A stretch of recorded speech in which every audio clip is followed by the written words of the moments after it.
Welcome to Philadelphia, Pennsylvania for the 2024 CDC Continental Cup Tour Finals Championship presented by Cosmo Darts. I'm Anthony Eugenia, and I'm joined by Sean Green and Peter Cetera, and we're going to take a look at tonight's action. First, let's go to Peter. As the CEO of the company, how does it feel to be on the verge of leading us into the second decade? Well, you know, I am so proud of what this team has been able to accomplish. If you think back 10 years ago to where we were, we started with 3 tour weekends. We had a Tour Finals Championship, the Continental Cup. Our averages were in the 70s, and we were focusing on getting the darts right. And fast forward to today, we've now got 5 tour weekends. We've got the Continental Cup. We've got the Cross-Border Darts Challenge. We now have 2 majors. We've sent a player to not only the World Championships, we've gotten a quarterfinalist in a PDC major in the Grand Slam of Darts at Stowe Buns last year. The evolution of North American darts, that what this team has managed to accomplish is nothing short of amazing. I am so proud of what these gentlemen and ladies and gentlemen do every day. We couldn't do it without our wonderful staff and our players. I'm beaming with pride at where we are today. Thank you, Peter, very much. Exciting stuff on the horizon for the Championship Darts Corporation. Now let's turn to Sean, and Sean's going to give us a list of players to watch for the fans out there tonight as we go into round 1. Yeah, first of all, every matchup tonight is really juicy. I wish that I was doing every match call. Actually, usually I'm asking for breaks. This one would have been tough not to do. So I'm looking forward to this one. A couple of favorites come out the gate right away. First of all, Leonard Gates has won now 11 titles, right? And he always gets overlooked in these types of events. He is a former Continental Cup champion. That being said, we haven't had a repeat Continental Cup champion. So that's probably why these former champions kind of get overlooked, especially by someone like me who is picking Adam Savada. Now, I'm picking Adam Savada for a few reasons. Leading the tour in the average right now, 89.77 coming into this. And then on top of that, highest checkout rate, second highest checkout rate coming into this, 40%, which is insane. He's played in 14 events. He is the only player to not lose a first-round match this entire season. So he's already basically in tomorrow's lineup, right? Now, of course, you have Larry Butler who has something to say about that. And if it's Larry the Legend talking, he's gonna speak. That being said, Adam Savada, 2-0 against Butler. Butler's only had 2 legs total against him in his career in the CDC. It's gonna be really hard to pick against him.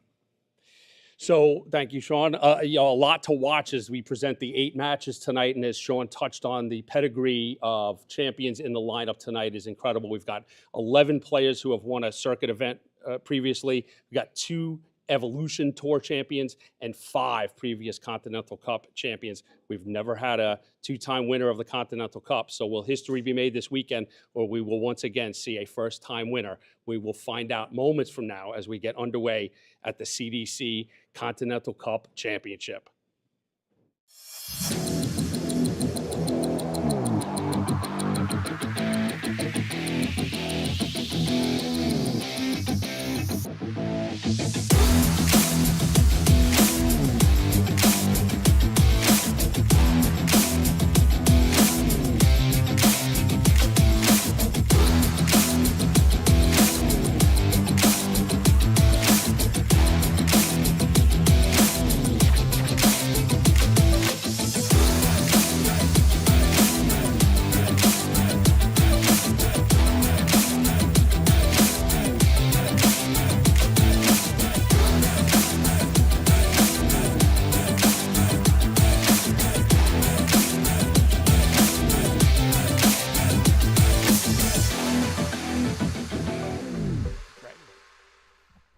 Ladies and gentlemen, welcome to the 2024 Continental Cup, the CDC Tour Finals Championship, presented by Cosmo Darts.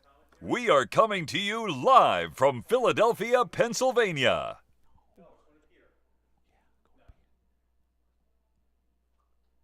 Good evening, ladies and gentlemen.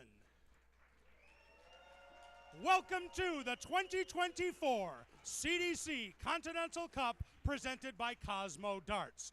We are live from Philadelphia, Pennsylvania, and it's time to welcome our players. Ladies and gentlemen, he is from St. Catharines, Ontario. He He is today's number 11 seed, a two-time Nations Cup winner, making his second Continental Cup appearance. Ladies and gentlemen, please welcome the Sniper, Steve Warnock.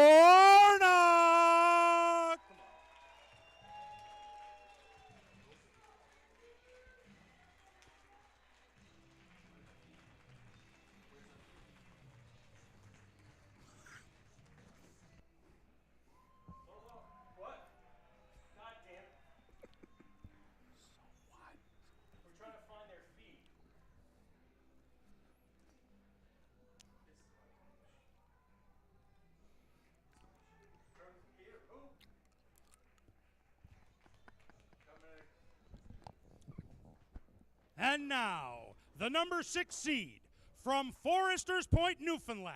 He is a 4-time CDC Circuit event winner, a Continental Cup runner-up. Ladies and gentlemen, please welcome the Truth, Jacob Taylor.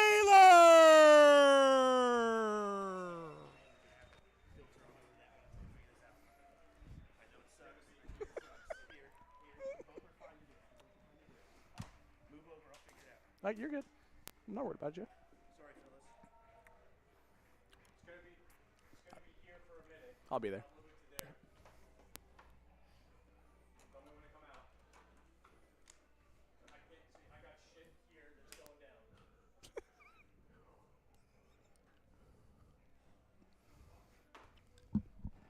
I'm taking the headphones off. I can't listen to you, man. I gotta get this going.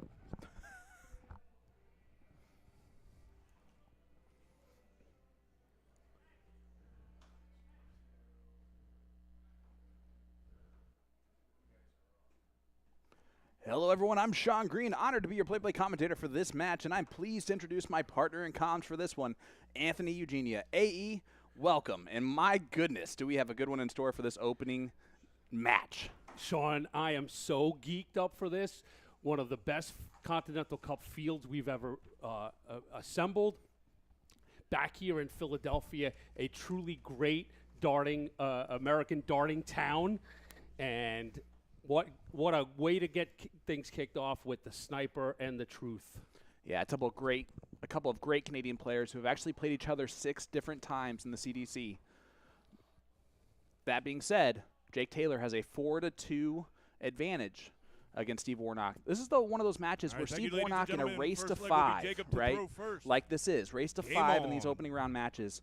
He has been known to kind of be a giant killer at times. We've seen him play really well in our special events, which would be this, the Continental Cup, and the cross-border that we put on in the spring. He's performed really well. 2 times he's come out as a champion with the team effort in the cross-border as part of Team Canada, and been a vital part of those victories, picking up key wins on a Friday night just like this. And, you know, he's playing a guy in Jacob Taylor that famously sort of kind of came out of nowhere. We don't need to go through the whole thing. Everybody knows the story, but he's picked up wins. Hasn't picked up a win in a while, but you and I had the pleasure. We watched over the summer. He had moments. We felt sometimes like it's coming, it's rolling. Things are starting to burn for the Truth. He didn't exactly get there, but it's not beyond the realm to see Jacob Taylor win this thing this weekend. Oh, 100%. We've had one of our very smart pundits pick him to win in Gordon Dixon. And honestly, when you think about it and you look back, he's the 3rd highest average of any player that's in this field from this season. You wouldn't really expect that. It's been kind of a quiet 87 average from the Truth Jacob Taylor. He can power score with the best of them. He can, but a very quiet opening to the event, and we know that they're going to get things will heat up as we get going. Always a little bit of nerves in the opening match, right? Nobody ever really wants to see their name come out on the schedule to open things up. The crowd is just getting their feet under them. The atmosphere is new. So there you go. 174. Big 174 from the Truth Jacob Taylor. And how about that? Shout out our scoring referee and scoring official. We have Colin Rath, who's back in the saddle again, And, of course, Angelo DiGiulio 21. helping out as Jacob, well you with the require scoring. So 134. 134 left for the Truth after the 180. Now he's just going to look to set it up, 94. and that he does. Warnock back on 239, so we'll see Taylor come back for tops. Truth does love tops.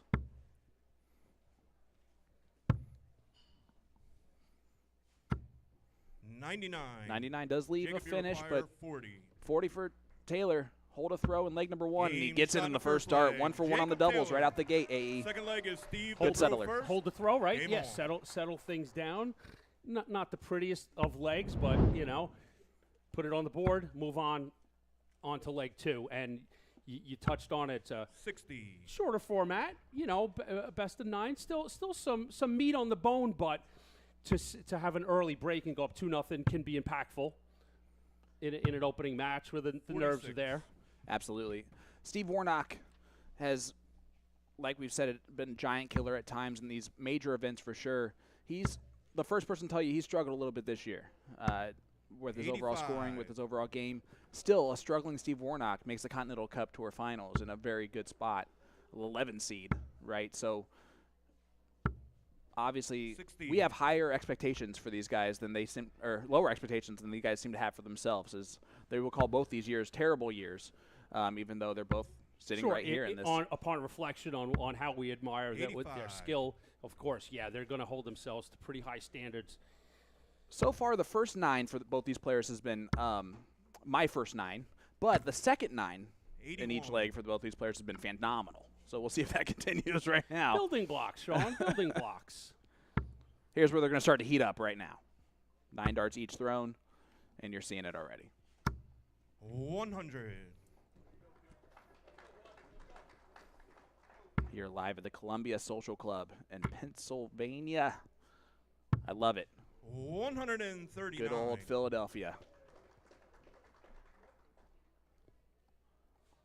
CDC's got a good history in this town and in this hall in particular. 99. I'm just excited that I'm in a venue, AE, where there's an American dartboard hanging up on the 60. wall. I don't Steve, you even know require if we should go 72. down that road. Oh. Our international listeners and viewers will scramble their brains. Here we go. 24, double 6 for Steve Warnock. Game shot in the second And leg. again, the Steve second Warnock. 9 for Third both leg these is players Jacob to throw has first. been great. Well done, Game well done, on. sir. Exactly. You know, we'll keep track on that. Oh, look at this from the Truth. 100. That's a 180 for the Truth, Jacob Taylor. I don't know why I stole your catchphrase while you're sitting next to me, AE. My bad. We've got they're on their way, transitioning that 85. second 9, as you said. We've got to Yep. move that into the first 9, and Taylor's on his way to do that. There we go.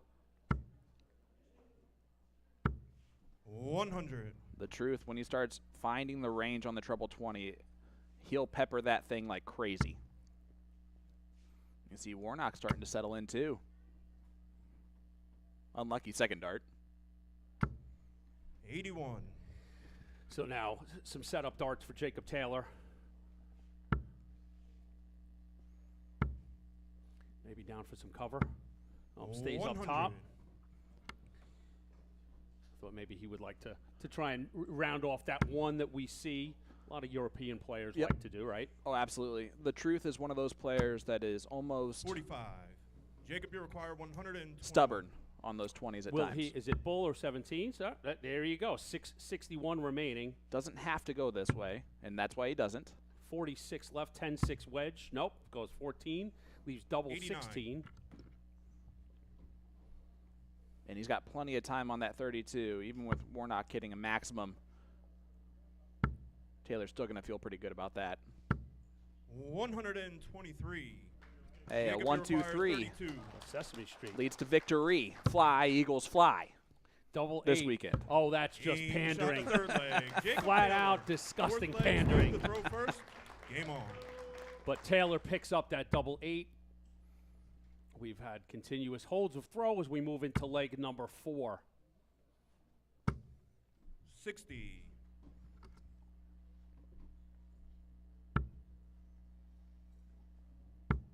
The truth starting to really settling in. You see that average 85. already skyrocketing to an 86, almost an 87. And after the start, that's From an opening 49, Yeah. we'll take the 87. 60. that was a flight that popped off of there, and Dart stayed on the board. You can see there as Steve Warnock heads to the back of the stage. Those boards back there, a lot of great history in this hall. It's 100. sort of like the Mecca. It's a mini museum, if you will, to the great Philadelphia darters. Those boards are sort of a hall of fame, if you will. The boards get dedicated to great players in 58. Philadelphia history. Yep, and past Mr. and Mrs. Philly players get their name on a board. Some of the true icons 60. of American darts from Great Ray Fisher. way back in the 70s, Frank Innes, and as you said, Fisher and Danny Valletto, a big fan favorite.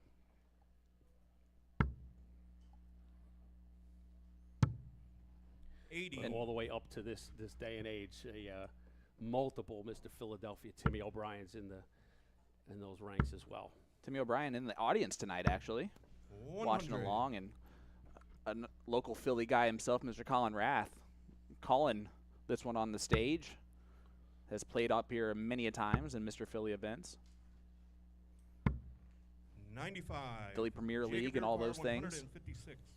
So Warnock gets down to an out, but let's see how much of a bite Taylor can take out of the 156. 140. And it's a big one, so double 8 beckons for Taylor, so a lot of pressure on Warnock's 148.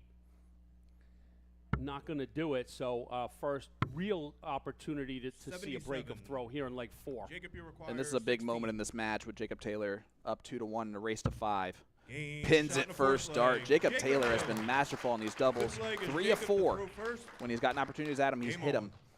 Now takes a 3-1 lead with an opportunity to hold his throw for a 4-1 lead, and almost put Steve Warnock 90. up against the wall.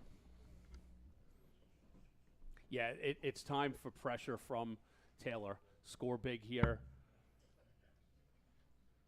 Just squeeze Warnock more and more like a python. 100. And if you're Warnock, your whole goal is just to keep marching along. See if Jacob kind of reverts back to, if he's going to have 100. if he's going to have a weakness in his game from time to time, it will be his finishing. If Warnock can capitalize on a couple of those opportunities. Now, that being said, so far Jacob Taylor has not given him any. And that's the key, right? Yep. But yeah, 26. you're correct. We saw him in a couple of really big battles, Taylor, I'm talking about, over the summer, and that was the difference. Yep. Playing high-level competition, those extra darts he gave his opponent really did hurt. 140. But right now, he's averaging up over 90 for Jacob Taylor. The truth has shown up. Nervy first 9 darts, and then after that, 180, and then off and running. 55. Already down to 171 after 9 in this one. Warnock all the way back on 320. 44. Plenty of time. Warnock needs a maximum to leave a checkout.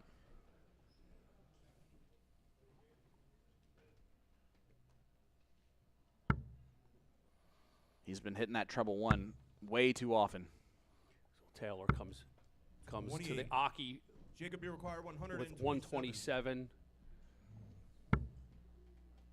Does not need to go bull. 45. Only 45 there is a little bit of a stumble. Now if Warnock throws in a maximum, there's some pressure here. It's a good first start for it. Oh, unlucky. 100. Just not Jacob enough, Iroquois, though. So 82. Taylor with 3 more at 82. 17 for tops. Tops for Taylor in leg 5. Game, Pins shot to the another leg. double to Jacob Taylor. 4 of 5 Leg, Steve to throw so first. far in this Game on. match. Warnock has a lot of work left to do. It's going to start here with a hold to throw. It's 83. all in front of Steve Warnock to do. No more messing around. No more legs to give. Reminder, folks, is match number 1 here of the 41. 2024 Continental Cup Tour Finals Championship, brought to you by Cosmo Darts. And my goodness, Who's coming up Philadelphia, next? Up next is a masterful battle between our current and defending Continental Cup champion, the Neon Nightmare, Stowe Bunce, taking on 68. 3-time world champion Darth Maple himself, John Part. Woo. And we're not even going to mention the fact that Mr. Part referred to my colleague, Will Stewart, as Sean Green earlier when he saw him. But The commentators all look alike. hey, listen, You know. it's the beard. It threw him off. I get it. 43. But it's been a We've fun got- razz from that point forward. Absolutely. We've got a big night of action coming to you. absolutely. We've got a big roster of, we did a little pregame where we talked about there's 11 players who have won circuit events. Yep. We've got 2 young players who won our Evolution, 5 former CDC Continental 30. Cup champions. So a lot of pedigree, a lot of, the big matches coming up. You said Bunce and Part and Moss and Bame. You can't beat a good 8-9 match, right? Never. Yeah, a hot Adam Savada takes on the legend that is Larry Butler, and Lenore Spellman. They just get better. Lindbergh Gates, the #1 player overall, right? Yep. And then Robinson playing long, and we finish up with Springer 35. Womack, another on paper clash at a 7-10. Oh, yeah, 1,000,000%. And you look at, like, match number 5, Joey Lenal, Alex Spellman. Lenal played fantastic over in Hungary last week. We're talking 85-plus averages throughout the event, each event that he played in. Joey's throwing very well, and he is a crowd favorite in this room tonight. I saw his dad walking in with many 60. Joey Lenal heads to be handed out. And as we're getting down here, leg number 6, 59. the 59 from Taylor is not going to leave a finish. So Warnock has 6 darts at least from 182. He has got to start using the setup play nicely. That's a great cover shot. Yeah, wonderful 132. fixing there. But that has been 3 or 4 times now. We've seen him drift into that 555 to open up. 83. But great Steve, you recovery require from the 50. sniper leaves him 50 to get another leg on the board. Double top. Oh, no, you can't do that. Or 33. that. Doesn't even give himself Jacob, you a require chance at the 93. double 10. So 93 could be stolen. 43 left. 32. Double 16. 77. Steve, you require 18. 18 can be tricky. Yeah, that trip You 7. want to go out and up, but Aim shot in the 6th leg. straight in is the best medicine. 7th leg is Jacob. And you see a little sigh of relief breather there from Warnock. But the truth is just going to settle in and do his thing. 60. And that was on Warnock's throw, Yep. right? So from Taylor's perspective, let that one go. You don't want Steve to get too many, but the time to do your business is now on your 96. throw. And you can hear there's definitely some people out there rooting for Steve vocally. 58. Sometimes that's something that can get a player going. And again, that different atmosphere of having a live crowd behind you does create a little bit differences. Now, Jacob Taylor has been a 41. runner-up in the Continental Cup Tour Finals, his very first year in it, but since then has kind of struggled on the CC stage. But back to Steve. I 100. think you're onto something. I think he is there. We see players at all different major levels around the globe. They're stage players, and I think Steve is a stage player. He has endeared the crowd at the cross border Yep. to him, 100. and he's built a following. Absolutely. I think there he got 100 and his friend booed him because with great friends, why do you need enemies, you know? 45. With great friends brings great responsibility. All right, Warnock, an opportunity now. Got to get at least a ton. One more. Great more it is. 134. Leaves 130. And this is a great opportunity for him to break. Taylor can put some pressure on it. Looks like he's doing exactly that. 140. Big Steve, you 140. require What an 130. answer. Just feels like a must go, and he should get at least a dart at the bowl. No, he misses the big number. Again. Yep. 76. Jacob, you require 98. 98 for the match.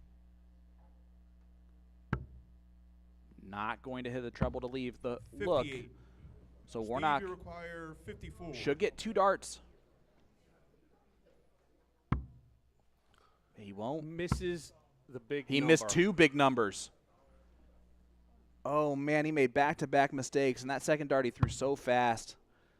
Those are the 38. basics that a Yep. Jacob, you high-level require competition 40. like this can and most likely will prove to be completely deadly.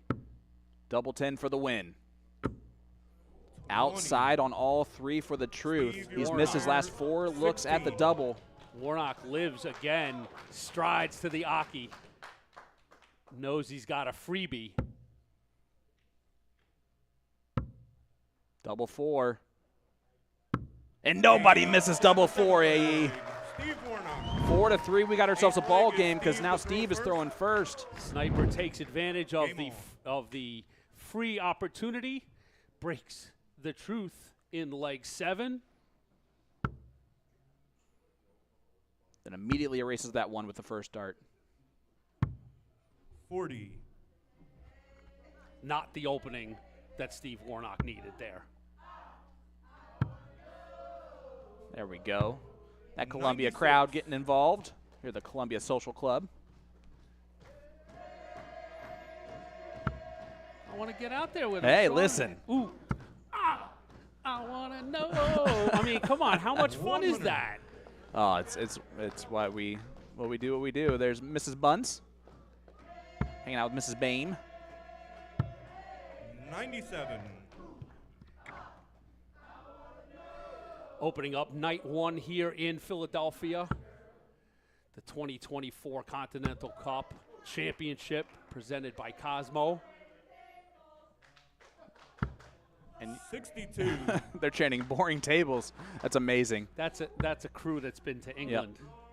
Except it's boring tables. But that's fine. We're going to give them a pass on that. 93. 93 there from Colin Rath, who actually got his CDC Tour card this year, so was not actually on our staff for the season, played every event weekend. It's great to see him back as our referee. Big triple needed for Steve, 57. but he doesn't find it. Opportunity here for the truth. Maybe a bull. Nope. Stays at the 140. 140. And that's more of him trusting his 75 game. when he comes back. And again, He's a little more of an old school guy. Just sort of rip the score down, get me down there, and then I'll figure it out. So 41. with 75, Jacob, you require 75. maybe 3 17s. He does that double 12. and there he gets the match start. And the match. As long as you get the last Jacob match start, that's all that Taylor. matters. 1 for 6 on those match starts, but something he'll have to clean up tomorrow when he'll be back in action because he gets through the first round. So the truth prevails Ladies over and the gentlemen, give a big sniper. round of applause 5 to to 3 Steve AE. Warnock. A little slow start out of those guys, And but we advancing saw to some the compelling quarterfinals, action Jake midway. the Truth And as you Taylor. said, Jacob Taylor's a dangerous guy if he starts getting momentum. So we'll see what we get out of the truth tomorrow night in the quarterfinals. Absolutely. Well, we got plenty of action coming your way. Up next, we have ourselves a doozy.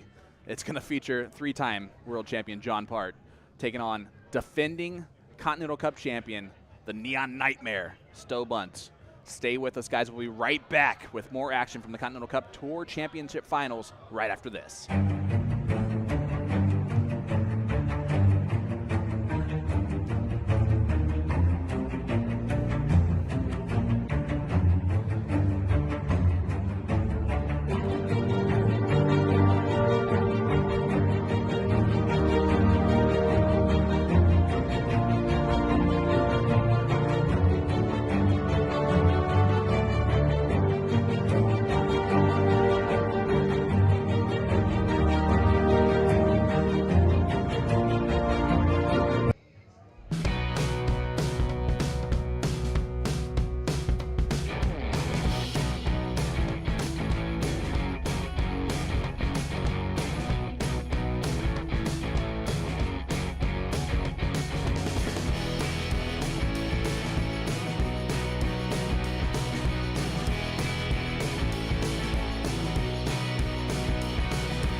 Let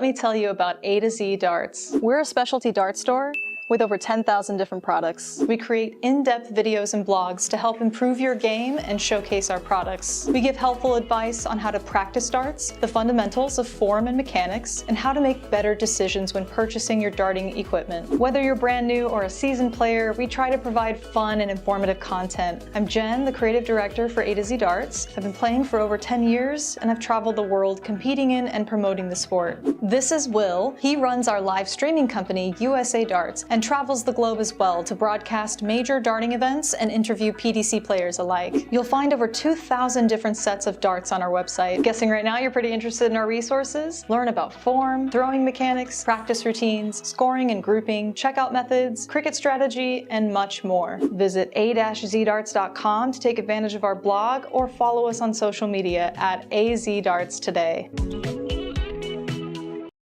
Ladies and gentlemen, welcome to the 2024 Continental Cup. Welcome back as we continue with action from the 2024 Continental Cup Championship presented by Cosmo, live from Philadelphia, Pennsylvania.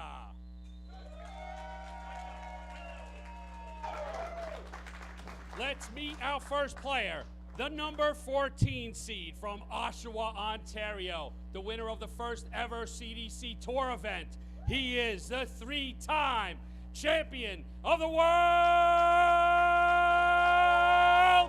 It's Darth Maple, John Part.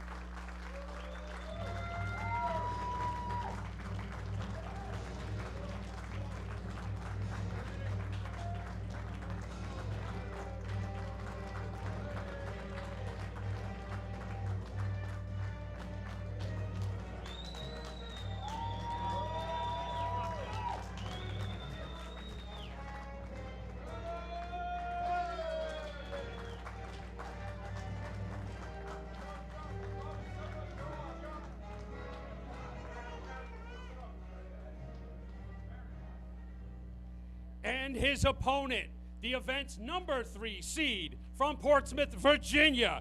He's the defending Continental Cup champion. It's the Neon Nightmare, Stubbins!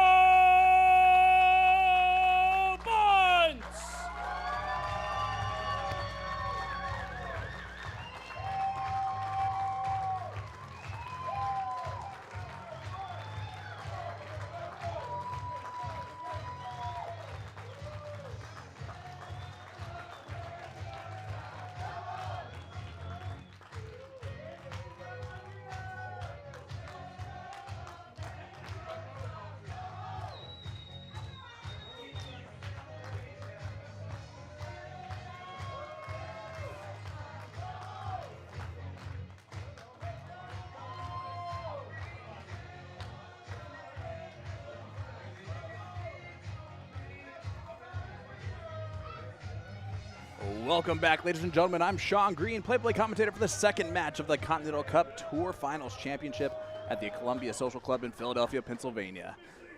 I am so excited to welcome my co-commentator for this match, my dear friend, the GOAT, Mr. William Stewart. Will, this isn't bad for a couple of darts fans from the Midwest, huh? Definitely not, Sean. This is entertainment in its finest form here. We're getting a 3-time world champion in John Part taking on our defending champion of the Continental Cup in Stowe Bunce. I'm excited. I'm excited, too. I'm also excited. How did you get from the commercial into this chair that quickly? I just jumped and appeared, I tell you what.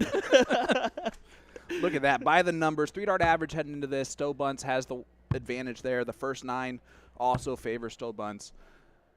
He's been the better player this season, right? Yeah. 3rd overall on the points list, going back to the Ali Pali, exactly where he wanted to be. But listen, he has some unfinished business at the Grand Slam of darts. Only a quarterfinalist last year. He's going to want to maybe nightmares way back up on those rankings a little bit higher. What do you think? I agree, and I think he also wants to be that first person to go back-to-back, but also win a second Continental Cup, and that would be big for him. Yeah, if you saw the pre-show, you heard me say that my favorite was Adam Savada. Well, Stowe was just right behind us as we were going through that. Saw him right after. He goes, Adam Savada, huh? Okay. All right. I'm actually the opposite of you. I actually am going to pick him as my favorite this weekend. Although he's a 3 seed, he's just been impressive, and I think he's got something to prove after the Moto Super Series last week. Kind of taking that dip against Paul Hogan when he definitely should have got over the line and probably won the event. Yep. So I think he's got a little redemption on his mind, and, well, John may get beat up here because of it. We'll see. He could, but it's a 3-time world champ, and it's a 3-time world champ that has kind of turned back the time a little bit this season. And if you've watched any of his matches overseas, here at the CDC, his average is around 90. He's run deep in some tournaments this year to make the Continental Cup for the first time in a while as a player. And I'm telling you, though, against Stowe Bunce, 0 for 3. And Stowe Bunce has beaten him 6-1, 5-2, 5-1. Yeah. It's going to take a lot for John. Well, 2 of those losses come in this season, by the way. But, John, though, he has been impressive at times here this year on the circuit. And I go back to his latest appearance on the World Senior Circuit at the match play. He played impressive against Robert Thornton. He did take a 10-8 loss, but he showed form towards the end. I think it was an 89 average in 5 winning legs towards the back end. It was a 16, 18, 18, 18, 14 to get him back in the mix. So if he can bring that here, he could pull this off. Yeah, you see that great cover shot there from John Part. And I can tell you right now, Stowe Bunce, he's been a fan of the game for so long that I know that for him, this is a little bit cool playing the 3-time world champion on this stage. But at the same time, I think Stowe is also in a mindset now where he knows he's the favorite, and he expects to play as the favorite. I would agree with that. You can tell he's got a mind set that I'm going to win this one. He's got his eyes on the floor, focused on his darts. We're setting up the 170 look. He will get at least 3 more darts here, no matter what. Yeah, Darth Maple back on 219. And we saw this in the first match, Will, where the players just took a little bit of time, a leg and a half to get going. Unless you were Jacob Taylor, you took about a half a leg to get going. This will help. Tops. Death, Taxes, and Stowe Bunce hitting tops, Will Stewart. Beautiful 106 checkout to lead us off for Stowe. Yes, it's a 21 darter, but, that kind of gets you in the mix here. You just got to kind of settle into your matchup no matter what time it is, It's just kind of work your way back into it. Well, for him, it's Stowe time, right? At 106 checkout and 21 darts, still hits the 106 checkout. That'll settle anyone down. And you can see his perfection is that he's not missing. Like, when he misses that first dart a little bit high, he gets a little bit frustrated early on in this. Pay attention to him switching to the 19s for scoring power if you can't find the range on the 20s. Well, I was going to mention that to you because I'm kind of disappointed in the fact that Dart Connect goes 120, 140, and then 180. Yep. If we would change that to 120, 131 plus, 171 plus, Stowe would top the charts on multiple numbers there. It's actually funny you say that. There is a 160s plus category on Dart Connect, and Stowe does lead the entire tour in 160 pluses with 37 of them. Does not surprise me at all. A little something there. Yeah, I'm not sure what happened there.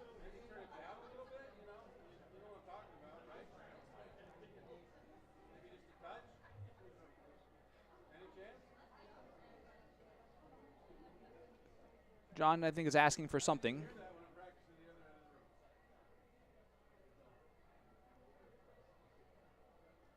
Looks like they're talking to Bones, our floor director, to see what they can do about maybe potentially turning down the light a little bit. Could that be part of it? It's light or sound, something. He said turn it down a bit.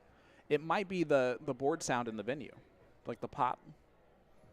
Could be something.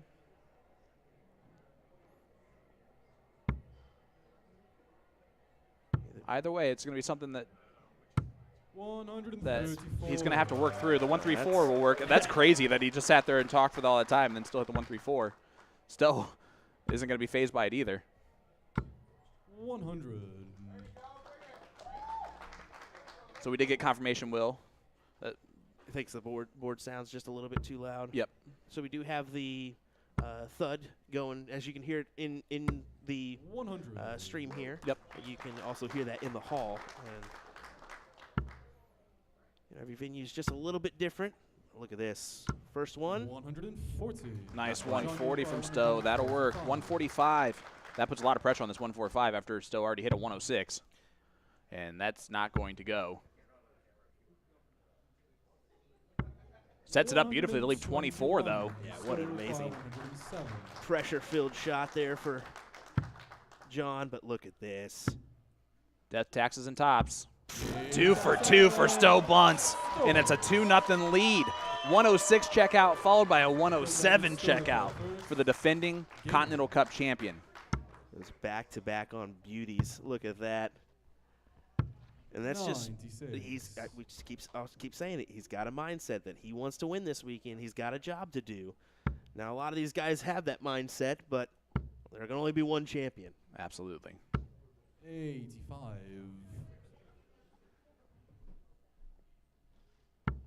And Stowe, yep, starting to find the perfect range. Yeah, I was going to say that's a beautiful dart for him to work off of. 140. Huge shout out to our scoring official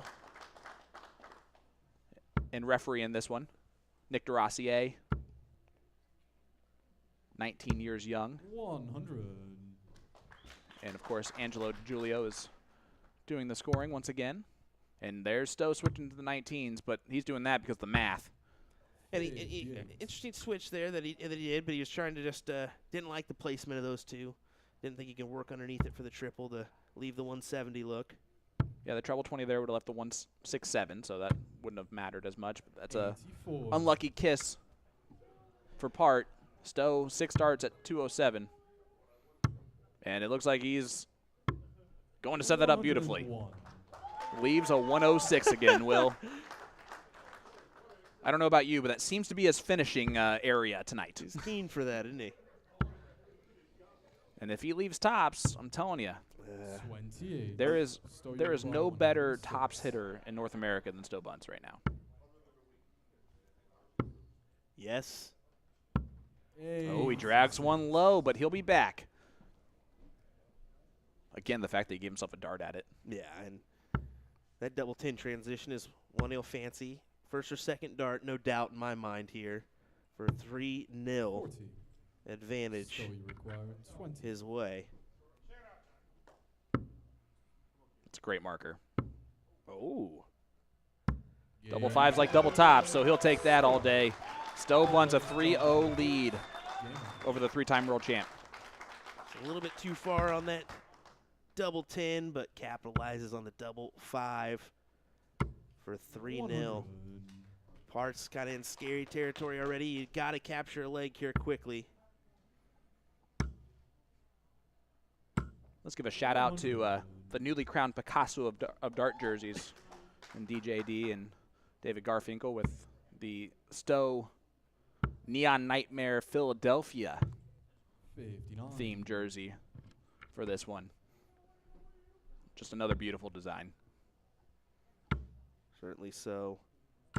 140. Another 140. I think that's his 4th of the match so far.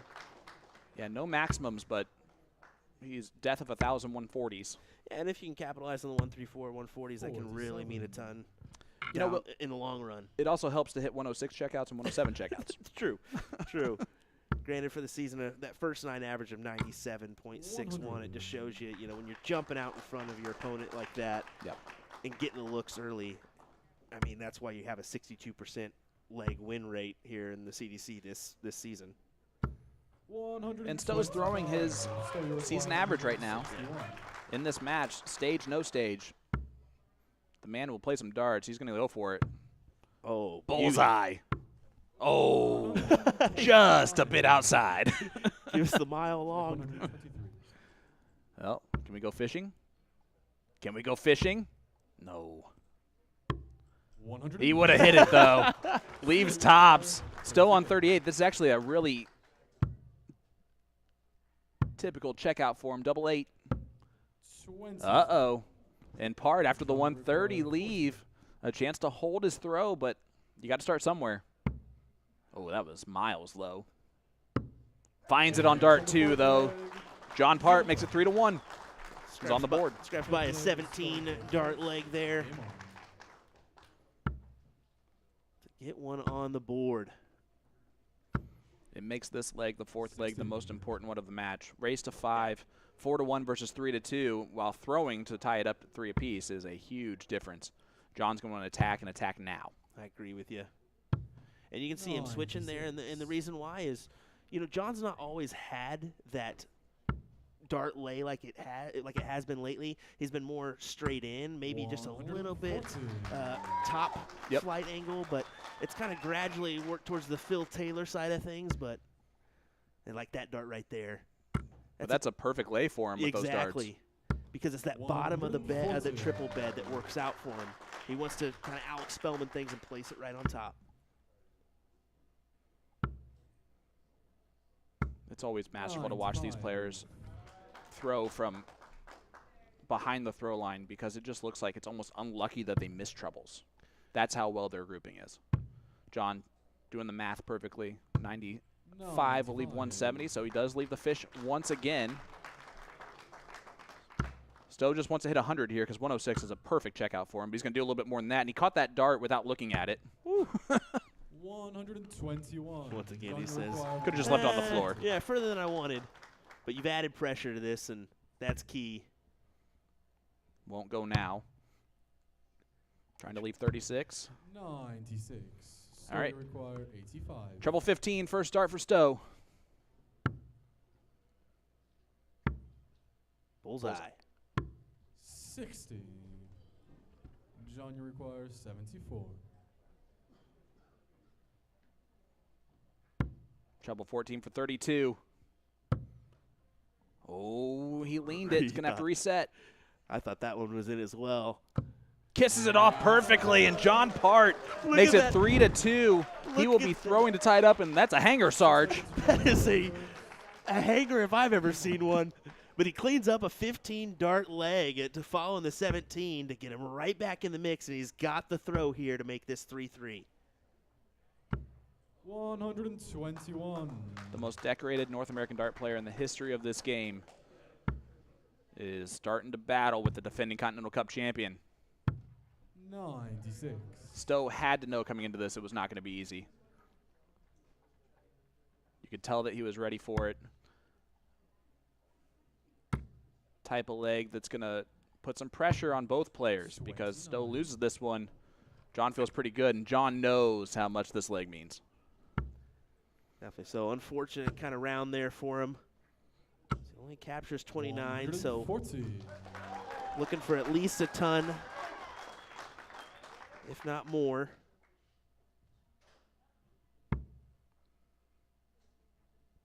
And Stowe has got to get back to shooting at tops for his outshot. Yeah, he's gonna set up that 170 though at least, so he'll go downstairs here on the 19s, eyeing a 95. 58. Goes back up. Someone said a witty joke in the crowd. Yeah, happy to be in Philadelphia for this action. The crowd is starting to come on in. We're seeing it in the background. Well, so far I've had no less than 3 cheesesteaks. A couple for myself as well. Yep. Look at this. Stowe bunts 171. You know he loves to do it. Leaves 36, though. Not his favorite of those doubles. Don't think he cares. I think he's going to take this out. I just got it on the back of my mind. To break right back. Does hit the double 9 to do so. 7th leg is Stowe to go first. And Stowe's up first. As that's a break right back. And game on. Yeah, that was a beautiful 14 darter to get him in the 90 average range. And, yeah, to break the throw 100. in this moment is big because you want to get this done now if you're Stowe Bunce. Go 5-2, on to the next one in his eyes. And Stowe's hilarious. He's one of the younger pups in this tournament, but he, has been a blue-collar worker forever, so I can guarantee you he's like, get this done now, wrap it up, go home go back to the Airbnb. That's a 180 from Bunce, trying to end this one in style. And go back, go to sleep early tonight, relax, wake up tomorrow, just have ourselves another great day. Yeah, get ready for Jacob Taylor in the quarterfinals. But you got to get the job done here. You never want to look past a Canadian to get to another Canadian. Definitely not, especially a 3-time world champ. No. Q's in the 140. John's got to collect on another triple here. Stowe thought he was going to move over to the 18s there and dart 3. Did you see his it was like he was throwing with his partner. Another one of those. Oh, he went tops. 100. It's starting to be the new trend, man. It's not uncommon anymore to see that happen. I don't know if you saw that. It was not a smile from John, but there is a start of a smirk. That being said, Stowe Bunce on tops. 40. Stowe, you require 40. Yeah, get on John, add him some pressure, but you've got to think, is this done? Is this done? It is done. Stowe Bunce. Stowe Bunce gets it done in the land of freedom. Some good effort there from Stowe. I mean, he capitalized on the 106, the 107 checkout, a 171 and a 180 in that match. 92 overall on the average. I'm telling you, folks, he's the one to watch out for here in this Continental Cup. Yeah, absolutely, and that, of course, does it for the 3-time world champion John Part, who had himself a very good season this year in the Championship Darts Corporation. Excited to see him back in future events. We know that he'll be the captain of the Canadian squad once again at the Cross Border Darts Challenge. But Will, coming up next is going to be a great one. We got the 9 seed, no name, Doug Boehm taking on the Mauler, Gary Mawson. We'll be right back with that right after this.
Let me tell you about A to Z Darts. We're a specialty dart store with over 10,000 different products. We create in-depth videos and blogs to help improve your game and showcase our products. We give helpful advice on how to practice darts, the fundamentals of form and mechanics, and how to make better decisions when purchasing your darting equipment. Whether you're brand new or a seasoned player, we try to provide fun and informative content. I'm Jen, the creative director for A to Z Darts. I've been playing for over 10 years, and I've traveled the world competing in and promoting the sport. This is Will. He runs our live streaming company, USA Darts, and travels the globe as well to broadcast major darting events and interview PDC players alike. You'll find over 2,000 different sets of darts on our website. Guessing right now you're pretty interested in our resources? Learn about form, throwing mechanics, practice routines, scoring and grouping, checkout methods, cricket strategy, and much more. Visit a-zdarts.com to take advantage of our blog or follow us on social media at AZDarts today.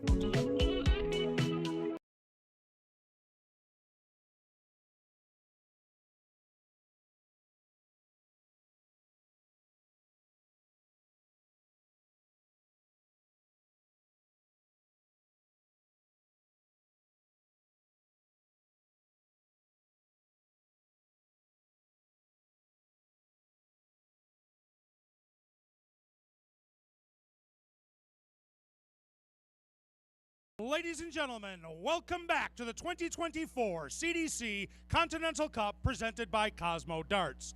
We are once again live from Philadelphia, Pennsylvania at the Columbia Social Club, and it's time to welcome our players. From Buffalo, New York, he is the number 9 seed, a Continental Cup runner-up, making his 3rd Continental Cup appearance. Ladies and gentlemen, please welcome No Name Doug Bame!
And now, from Lehigh Acres, Florida, your number 8 seed, a Continental Cup champion, and making his record-setting 9th Continental Cup appearance, it's the Mauler, Gary Mawson!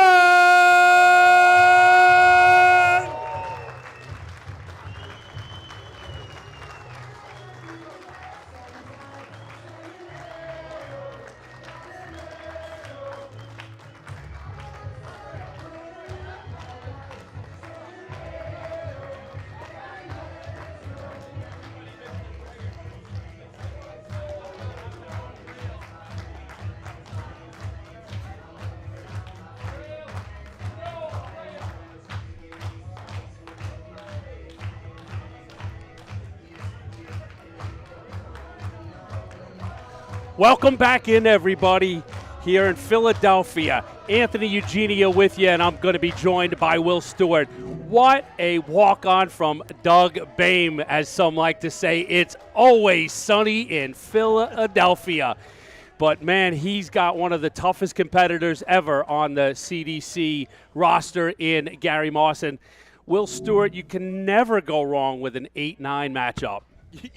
You really can't, can you? I mean, this should be an appetizing back-and-forth battle. Just looking at 180s alone, we got 52 for Doug, and we've got 49 for Gary Mawson. So looking for number 50 here in this match. That's so tight-knit on those numbers as well as the averages. This is going to be a good one. Gary rolling back the years earlier in the summer, hoisting a CDC Circuit event trophy. So a real resurgence from Mawson. And, you know, we're in year 10. We didn't have a Continental Cup in 2020 for COVID, right? But Mawson has been in the Continental Cup, the only player to make every single Continental Cup. He's been about as steady and lethal as it comes in CDC history. That just goes to show you how in form he has been throughout the duration of the championship darts circuit. I mean, it's impressive to hold that. But, yeah, you mentioned the win this year. He was one event number 3. He had 3 top 4s as well as a couple top 8s to get him to this. And for Doug, I mean, he didn't have a win this year, but he had a heck of a match, a heck of a final, in a runner-up performance against Leonard Gates. That was one that kind of topped the table as far as averages. He's come tantalizingly close many times now on the circuit. Former Continental Cup runner-up in Queens, New York. So Doug has sort of pushed the envelope, and a lot would think it's due for him to bust out. So here we go in this round 1 match. I'm looking forward to, you're seeing it right off the bat. He's going to show some emotion here, whether it be after maybe a lousy turn, but after that good turn, he's going to give you a roar here and there. Yep, Dougie knows how to play the crowd. Yes. He knows how to be a stage player. Well, you can see it with the walk-on. I mean, fancy the day, man? Come on. Now, I'll get some information from you. You were in with Sean for the second match. 81. So just as a comparison, I was in match 1. It took Taylor and Warnock a little bit to get warmed up, but we saw them definitely settle in and turn it on in the middle of that match and get things better. What were the prospects in the previous match and now in relation to watch these guys as we open up? Yeah, I mean, you saw the opener of the first leg. I mean, it was a 21-darter won by Stowe, and that just kind of, I said, well, that's a settle-in leg. Yeah. And we'll see it here, too. Maybe, a settle-in leg, and then they'll get underway. But, I mean, Gary, 105 right off the bat.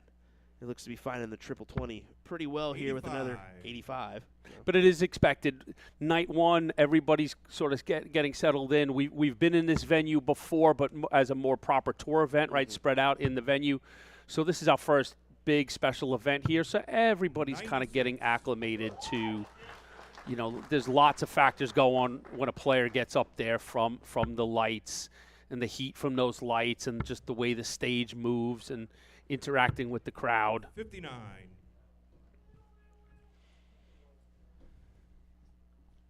So Dougie looking to add some pressure to this 147. Ton would be great, but a 140 is even better. 100. Gary, you require 147. Oops, that's. So Mawson not gonna threaten on the 147. So Boehm comes back with a nice tighty Shanghai on the 20s. He gets 2 pokes at the triple.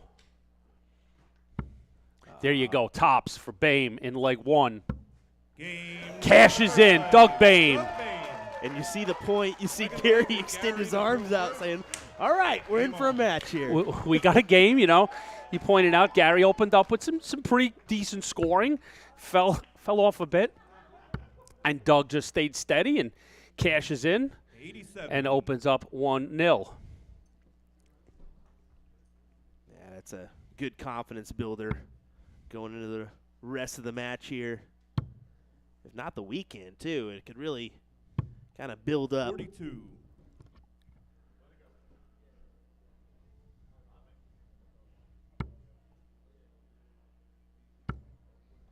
Yeah, 2 unique nights in this event. 100. Night 1, Everybody plays once.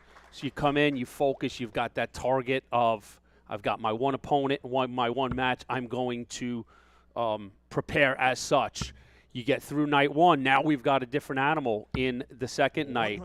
We play quarterfinals through the finals. So to win this championship, it's going to take 3 rounds tomorrow. Rounds that get progressively longer and progressively, they extend the body and the psyche. So it's a lot to win this tour championship. As you can see, I mean, best of 9 legs here in this opening round, but quarterfinals on. It's going to be 11, 13, and then your final is a best of 15 here. So, yeah, there's that extension you're talking about. 84.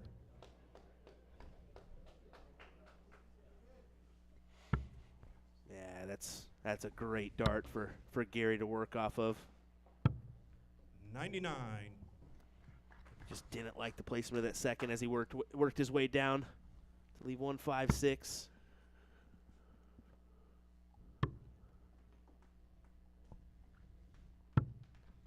89. And that 156, nice tighty. And that's It's a big number, but tighty with the 2 cracks at the 20s, right? And then he could have been thinking, all right, 99 sets up the 156 rather than the 155. A little bit better look, and then 140 to leave 16. Yep, so now it's all about Doug putting a little pressure on that double 8.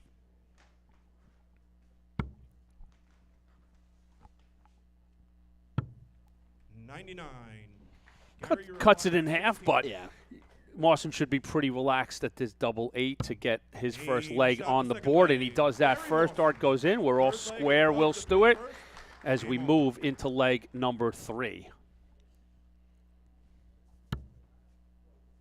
Couple holds a throw here. 85.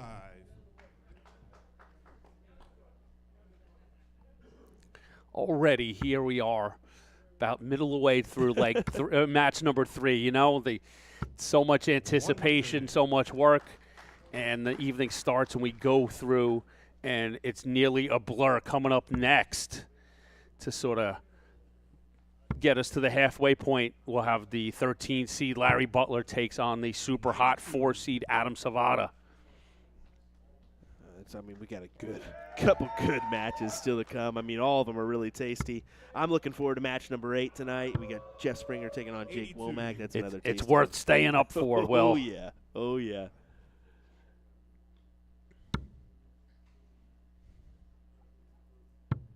Big moments for Doug. Capitalize on 1-3-4 here.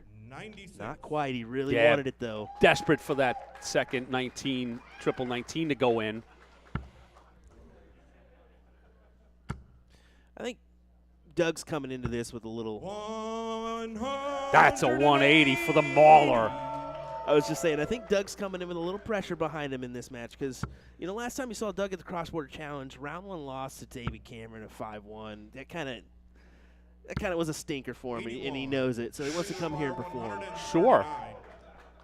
Sure, we opened up with that. You and I talk about the ability of Doug, and then B, where he's put himself in a few positions before.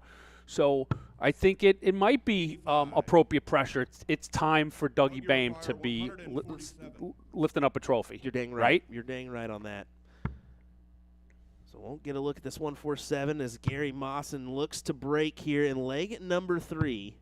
119. Larry require 54. Sweet pressure from Boehm. Mawson going tops. Ooh. Great marker, though. You could hear it hit the wire, and he puts in that third dart. Yeah, when Gary's going good, those tops are a real good ally to Mr. Mawson. In an early break, so we'll see how pivotal that is. I don't know how long Gary's been using the wing shape flights, but a little bit slimmer there. Just to maybe allow for those darts to enter a little bit clearer path. 41. I mean, it's called a game of millimeters, and any slight advantage, as you said, to give him a little bit of clearance, a little bit of vision into a scoring wedge or a double. 26. He's going to take the opportunity to use that advantage. So good catch by Mr. Stewart. Yeah, you got to tinker a little bit here and there. You're looking for that 1 or 2 points on the average. But I mean, it's true, right? Yep. It's when you're playing at such a level where you're going to face competition that you know is going to throw good darts at you. Every advantage is a big advantage, or every little bit that you can get, right, goes a long way. Big 140 there as we hear the crowd here in Philadelphia. Bame will wake them up. 36.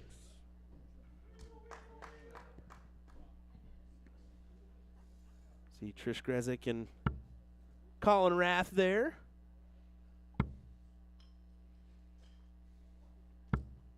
$100. Two wonderful staff members we've got here with the championship dart circuit. Everybody's been working so hard for the last 36 hours. I'm telling you. Takes an army. 45. Big opening for Doug Bame here.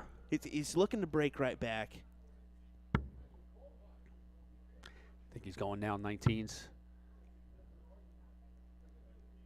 Wow. 93. Back up. Didn't like that lie. I was surprised he moved. I am too, because you're thinking 65 there minimum to set up the 170, and the best way to do that, 220s, 25.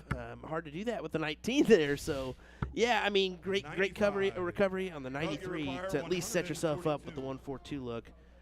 As he go about this, the typical, he looks 17s here. No, 19s.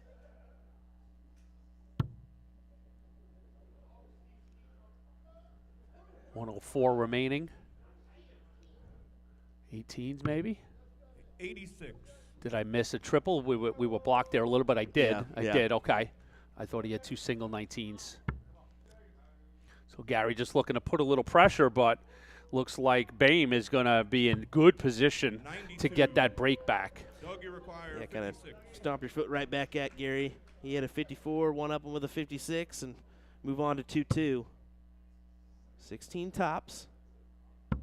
And there it is, all square, 2 legs apiece. Back on track as we turn the corner into leg number 5 here in round 1 of the 2024 Continental Cup Championship presented by Cosmo. Brought to you live from Philadelphia, Pennsylvania. 96. Well, I said I wouldn't do it, but I have to. Just lay it on, Doug said, don't do that to me. Doug is paying a little redemption from last night, too, in the fact that he lost to Stobunch Jr. So playing dirty pool, Will Stewart. I had to mention it. He'll get a chuckle at that when he comes back.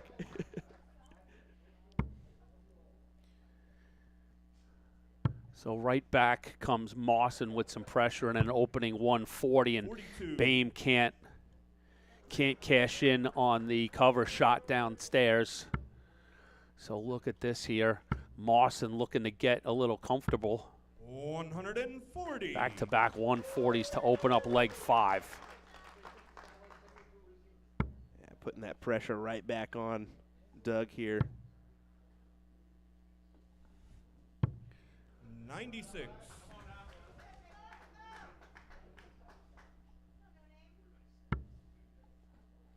Look at that. He just keeps coming. Yeah. 100. Solid setup. Sitting on 1-2-1 after 9. So Doug looking for a minimum ton. He's got that in the bag now. That's a 180 for no name. Doug Bame. Mawson. For Bull. 86. A lot more pressure on that 1-2-1 than he thought he was going to look at. So 87 for Bame. Yeah, big kudos to Doug for setting himself up with at least a look here on Bull. Bullseye. 62. He so wanted to steal that one. The crowd wanted it too. So downstairs to clean it up, double 16. Game shot in the 5th leg, Gary Mawson. Nice 14 darter for Gary Mawson in leg 5. Game on. And that again, 3 straight breaks here in this round 1 clash between the 8 seed Gary Mawson and the number 9 seed, Doug Bame. There's another one. Filling it up for the Mauler. 51 on the season. And we told you it was going to be a good one. Just before that 180, they were at 88 apiece here on the averages.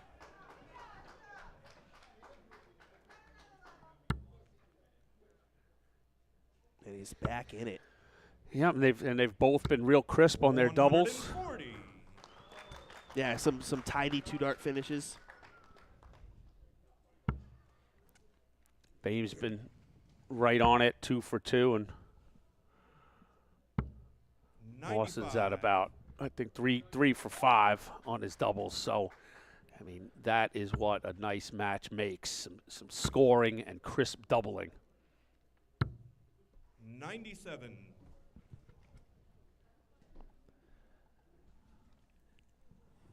Yeah, another good one. I mean, we mentioned 121 after 9. He's on 84 after 9 here in this leg. 125. It's been constant improvement out of Mawson for this match. I like this. I like that. And the reason why I did this is a guarantee Tops. a look at the outside double. Yes, sir, right? 80, anywhere from 81 to 85, Yep. right? That gives you a... And especially where Doug was at in the 200s here. It's a smart move from Mawson. So there you go. He gets to back up that break with the look at tops to hold in leg 6.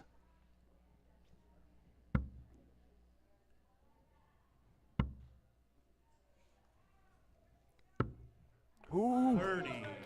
And he gives him a look. Bame with the look. Yeah, Doug takes the extra second for a sip of water.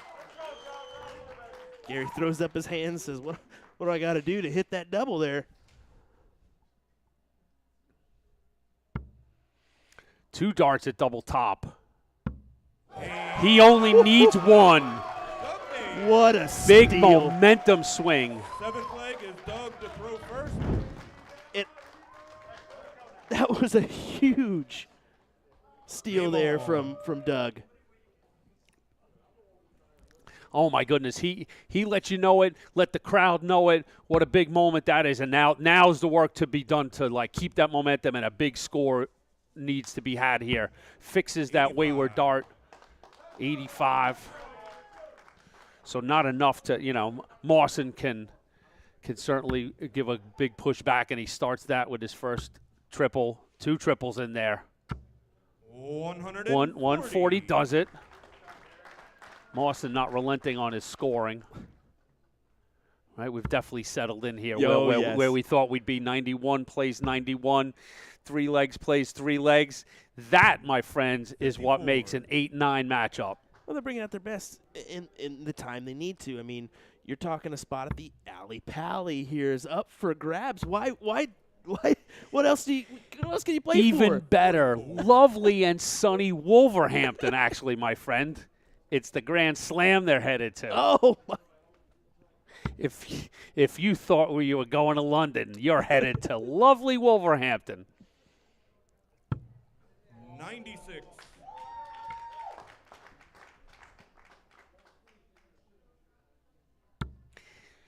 All of that to say, Will Stewart's correct in that there's major stuff being played for right now.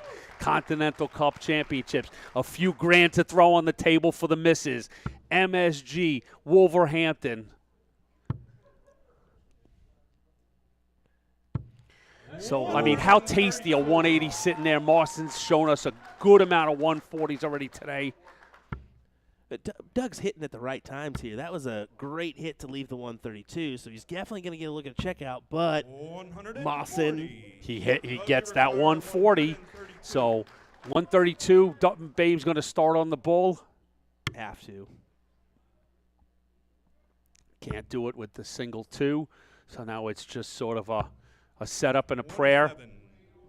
Gary, you require 40. But Mawson back at tops. Tops it is for Gary Mawson. 8th leg is Gary Picture in picture. And 4-3 goes Mawson. And yet another break. Did we say Bame was a crowd player? Gary Mawson showing you a little bit on get the crowd moving. Let's go. You're not entertained. That's what he said. That's exactly what it was, right?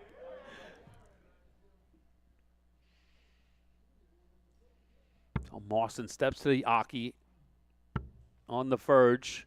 He needs 1. 40. Bame needs 2 to get to the quarterfinals. This matchup, the winner of this has a date with the winner of the 1 seed Gates and the 16 seed Lindbergh.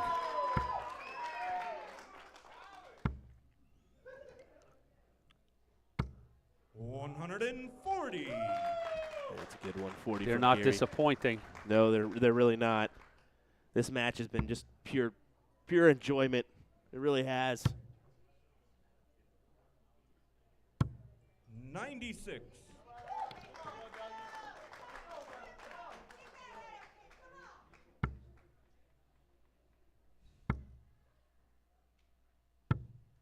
$99. Pressure back and forth, back and forth. A ton does not do it for Bame. Nope. So he's got to get 2 scoring triples, and he's not going to be able to do that. So Mawson comes 43. back to see how big of a bite he can take out of the 222 and really put Doug in a bad spot, and he's not really converting. Pulls himself out of the frying pan a little bit there with that third dart, so he will have a look at a big out, but 140 from Bame makes that a different look, and that's a minimum now.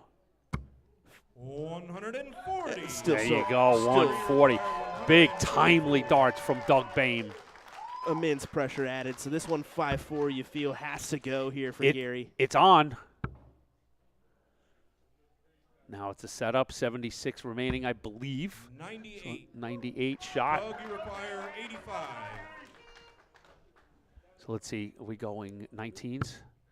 No, we went for the 15. So 70 remaining, a single 20, and that's why for the bull route, clicks the wire, Doug Bame. Gary, Will he get a chance to throw again in this Continental Cup? Double top for Gary Mawson to advance to the quarterfinals. 16. Bame rides again. Not yet, yeah. Doug, you require 25. 9 or 5 here. May go the 17 route. Yep, 9, classic, double 8. Game. And Beautiful looking dart. we're headed to a last leg decider. Ninth and final As it leg should be, goes Will to Stewart, number 8, plays number 9. And you got to love both of them have pulled everything they can out of the crowd. And here we go, settle in for a last leg decider here in Philadelphia. 100. You have to start off with a ton here, minimum for both parties. And Gary starts off with a big one, a 180.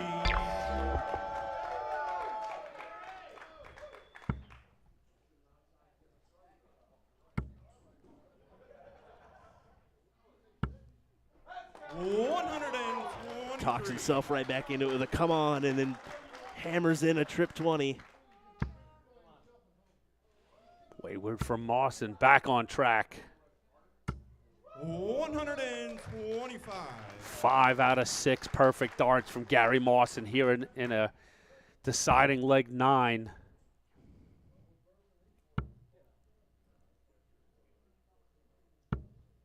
$45.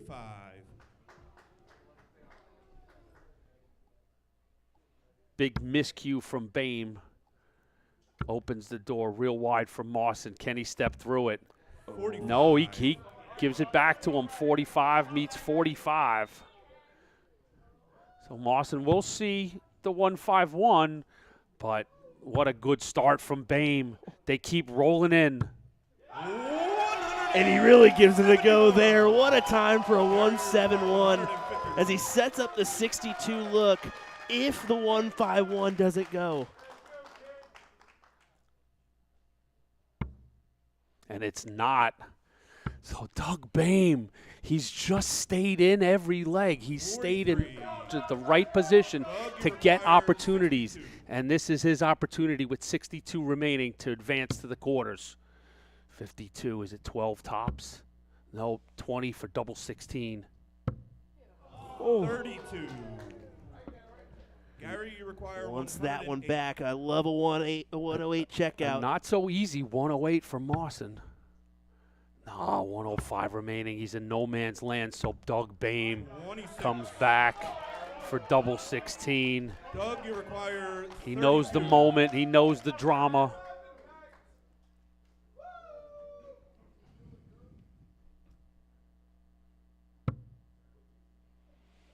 Oh, the tension in the arm. Needs to slide it into the right. Can't do it. So Mawson comes up with the great party shot. 82 remaining. Sits back, contemplates. And Gary is so stunned that he's getting this look right now. He's taking a moment to settle in, doing the right thing. An opportunity he didn't think he was going to have. So 82, he's going to start on your 25 or a 50. Gives him a nice bigger bed and two different roads to go down. Oh, he misses that. If that's a 15, we've got 67. So it'd be 17 for Bull. That's it. Bullseye for for Gary Mawson to win this contest. 57. Squarely in the middle between those two wires. So Doug Boehm gets another look at double 8. There was some real nervy darts in that last turn. They all go away, and Doug Boehm takes this match 5 legs to 4 and will advance to the quarterfinals where he'll take on the winner of Leonard Gates, Nick Lindberg. An opportunist. He took advantage of when he could and won the match. The Dayman will be back for tomorrow's action. It's a lot of this game. It's opportunity, right? It's in the moment and opportunity. So coming up next, we've got Larry Butler and Adam Savada. Don't go anywhere, folks. We'll be back with more from the 2024 CDC Continental Cup Championship.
Let me tell you about A to Z Darts. We're a specialty dart store with over 10,000 different products. We create in-depth videos and blogs to help improve your game and showcase our products. We give helpful advice on how to practice darts, the fundamentals of form and mechanics, and how to make better decisions when purchasing your darting equipment. Whether you're brand new or a seasoned player, we try to provide fun and informative content. I'm Jen, the creative director for A to Z Darts. I've been playing for over 10 years, and I've traveled the world competing in and promoting the sport. This is Will. He runs our live streaming company, USA Darts, and travels the globe as well to broadcast major darting events and interview PDC players alike. You'll find over 2,000 different sets of darts on our website. Guessing right now you're pretty interested in our resources? Learn about form, throwing mechanics, practice routines, scoring and grouping, checkout methods, cricket strategy, and much more. Visit a-zdarts.com to take advantage of our blog or follow us on social media at AZDarts today.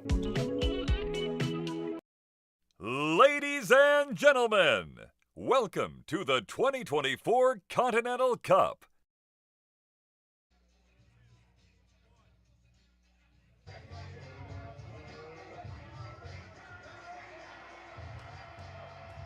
We roll on here in Philadelphia at the 2024 CDC Continental Championship, brought to you by Cosmo Darts. Let's meet the players in our next match. First up, your number 13 seed from Dayton, Ohio, with an astounding record of 9-1 in CDC Circuit Event Finals. He is the inaugural Continental Cup and 1994 PDC Match Play Champion.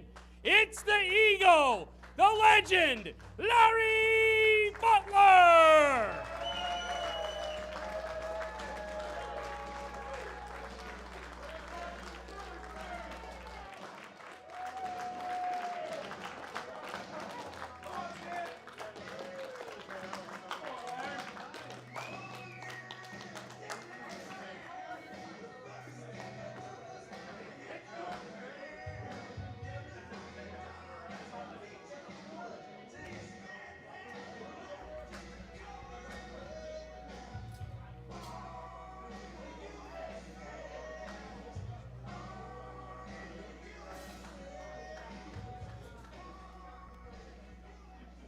Please welcome his opponent, the number 4 seed from Parker, Arizona.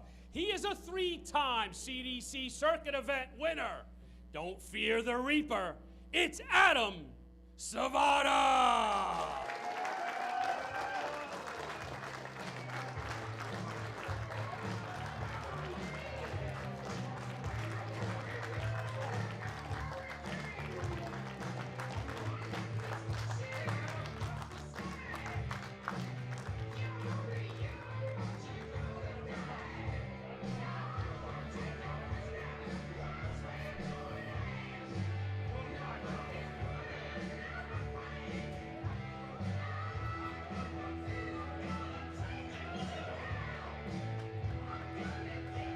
I'm Sean Green, pleased to welcome you guys and gals back to Philadelphia, PA. Sorry, my Philly accent's not working for me right now. For this match, which I think is possibly the start of the Adam Savada show. He comes into this tour finals hotter than anyone after winning 2 of 3 in weekend number 5 in Indiana last month, and he fell just a few points short of qualifying for his first trip to the Alley Pally in the World Darts Championship. A good consolation prize? How about the Grand Slam of Darts in Wolverhampton if he picks up the victory tomorrow night? First, he has to get past the inaugural Continental Cup champion, Larry Butler. He is 2-0 against Butler in CDC matches so far, only allowing the Eagle to pick up 2 total legs in those matches. It's going to be a tough task for Butler to get past the hottest player in the game currently. But if anything, he can do so. I am joined once again in the comms booth by my great friend and, man, you want to talk about expert MC, AE himself, Anthony Eugenia. AE, Why, thank you, sir. man, you had to sprint up those stairs to get here in time. Hot footing it right up back into commentary to join the one and only Sean Green. Here we go, brother. I mean, I said it before you were here. I think this might be the start of the Adam Savada show. What do very you well think? could be. I mean, it's one of those cases where it does seem like almost every corner is tipping him to take this championship, Thank you, ladies and gentlemen. First leg. He it's just got Adam better and better first. as the summer Game rolled on, as we've pointed out numerous times, scoring impeccable. So, and there we go. The mantle is starting to get filled up with trophies. Yeah, this gentleman just, that's what you're going to see. He's just going to pepper right around that treble 20. If he's blocked it, he's going to cover very well. But he's going up against, a legend of American darts and Larry Butler. And I like the throwback white jersey that he has on today. You never, exactly. It's sometimes all about omens. And, Larry going back to the well, the classic Eagle jersey. And, a guy that really just has kind of seen it all in the most. That's a 180 from the Eagle. Absolutely. And he gives a little. I love it. Me and Will did the prior match, and I love these players going out and, pulling it out from the crowd. Let's go. Let's everybody have a good time tonight. Yeah, definitely some showmanship. I'm going to say Savada is going to be a little bit more reserved. I actually expected that out of Butler, too, but he knows that these are crowds that can be swayed tonight. They have been. Gary Mawson, for a good leg and a half, had the crowd on his side until the sixth break in a row happened. And I believe, quote for quote from one of the people in the audience was, "We're not going to root for you again," because the crowd is, relentless. How about this? It's Eagle. a Philly crowd. Come is. on, right? It's going to be the ask no quarter, give no quarter. Should get a dart at the bull. It is at the bullseye for the Butler. Oh, the 1-2-1 almost goes instead. Savada trying to pop the champagne cork. Treble 19. Would have left the bull. But Sean Green, this is what Larry Butler does, right? Whatever narratives you want to come in about Savada scoring and whatnot, who's at 119? Granted, 12 darts in, but still, come on. And he pins double 8 first dart. 14 darter. Break a throw for the Eagle. That's going to put Savada on a bit of a row. However, he's played Larry twice in races to 5. Larry's lost 5-0, 5-2. Savada has never lost an opening round match this entire season. He's the only player in the CDC to not lose an opening round match this entire season. As an unseeded player for the majority of it, AE, tell me how difficult that is. It's extremely difficult. With the talent, and like you said, 108. The Reaper fills it up. That's a 180. As an unseeded player, you're at risk of coming across all of the top seeds at any given draw, right? So that's insanely tough to do over the course of a 14-event championship dart circuit. And he's used to winning matches with his opponents throwing extremely well. 100. On top of that, he also has the highest opponent average of any player this season at an 85 clip. He's not afraid to mix it up. Yep. He can go with the best of them and get in that flow that some players really do, and obviously you're pointing out he is one of them, get in that juicy flow of bang, boom, boom, boom, boom, boom, high scoring back and forth, and it just – but in my opinion, no matter what happens in this match, Larry Butler at least has made that statement, opens up 14 – like this is not going to be, And honestly, that's how he shows up here. He's always a bit of an underdog. One of the Adam, you require 120. in the very recentest right. Absolutely. Past. You're absolutely correct. I apologize for not making that clear. No, because you're right. The past couple years, he's come in as an underdog and then come out firing.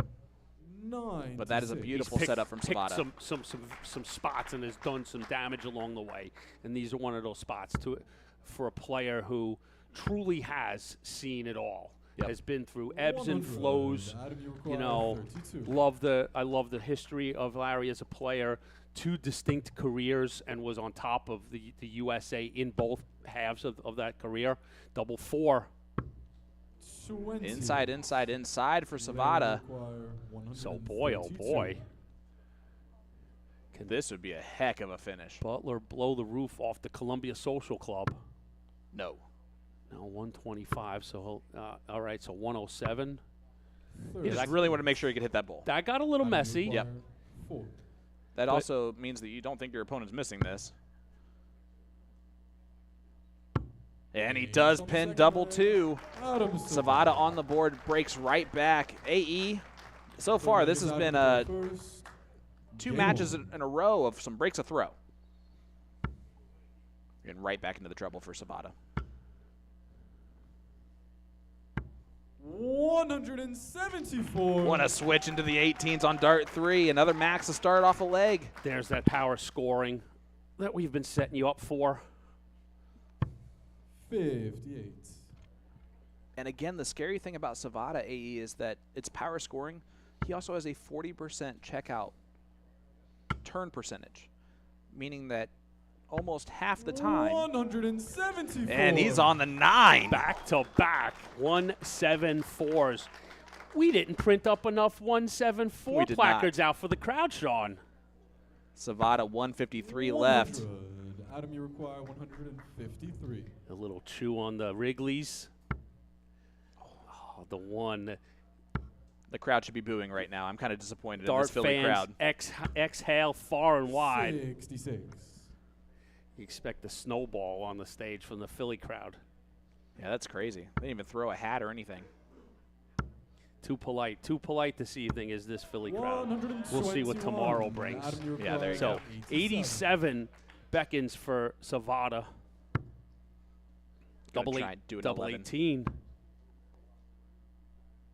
9. Game on the third leg. Pins double 9 for Savada. Takes the 2-1 lead now in this match. And again, averaging 98 so far through these 3 legs. Consistency, AE.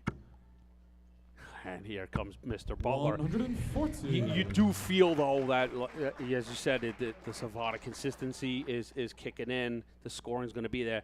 So even though it's leg 4, I feel like this is a must-win for Butler. Butler's got to stand his ground again with the throw. 78. I agree with you completely. Got to continue to make those mini statements like, I'll pick my spots, hold my throws. 100. Well, again, we've seen in matches where these two have played each other before where Savada steamrolled. So if you're Butler, you want to stay close. That's going to give you that opportunity. He can win some very scrappy affairs. That's what his Larry's gonna pedigree can do. Larry's going to know that. Yep. He's going to know what you just told us is, what he's seen from Adam before. And you can see right now the Eagle is perching in those trebles nicely. And you and I saw Larry really effectively use that 19 over the summer. If Stowe Bunch was the best 19 hitters this summer, Larry Butler was the second best. A clear and close second. I concur. Didn't have to take it. Might not have taken it even if he would have hit the 19. Savada needs a 180 to leave a checkout. Don't put it past him. It's on. I think that's just over the wire. He may be moving 18s. Yep. 98. So there you go. Butler set himself up for that nice straight up and down look at 20s. If he doesn't get the... Oh, my goodness. He opens up with a double-double. And then bails hard on that plan. I spent 40 minutes with Chuck Pulio one day because Chuck's a proponent of that, and I just don't see it. I'm sorry. Well, I guess the retort is going to be Savada's score. Is that going to be it? But I mean, in that case, yes. That being said, it's also a little Larry Butler gamesmanship, right? He's going to try and shoot that shot just to shoot that shot because you never know what it can do to someone. Get his adrenaline moving, get the crowd behind him with a little party shot. So he had the time, but Zavada's still back on 213, and would love to just put some pressure on. I wonder if they're 100. going through the Larry, Savada you brain. I want to require make them 40. pay for Yeah. this. I mean, at a certain point, that being said, just perch on that top branch. And Game the shot Eagle fourth does that. leg. 2-2 Larry scoreline Butler. and a must-win First leg, is you out said, to for me. first. Game on. Job done. Yeah, exactly. At the end of the day, job done. He gets that squared at 2. 60. And Larry moving the wing back there. Oh, yeah. Constant reminder to himself, throw the dart, Larry. And they're looking good for Butler. 85. He's throwing quick, which means that he's gripping the dart nicely. You'll see him sometimes do the double pump. That's usually when he's kind of struggling to get that dart into the groove for him. Right now, it's fitting nicely 81. exactly where he wants it to be.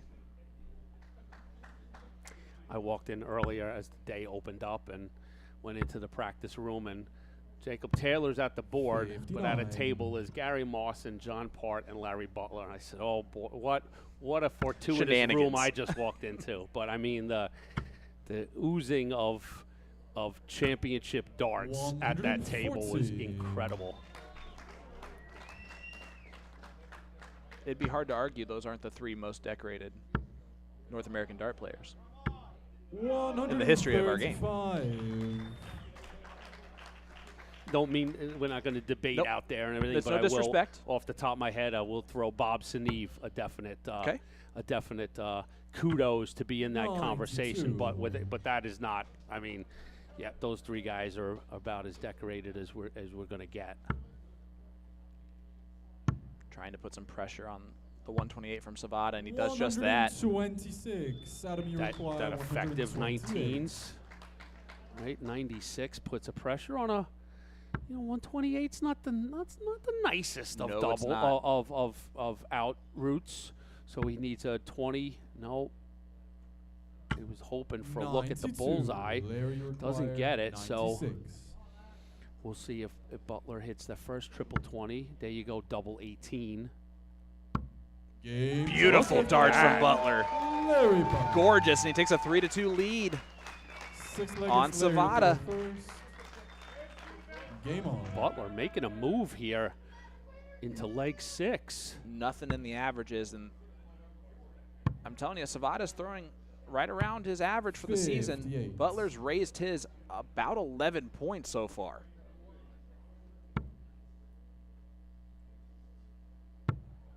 Something that you just know you have to do when you're playing someone like Adam Savada.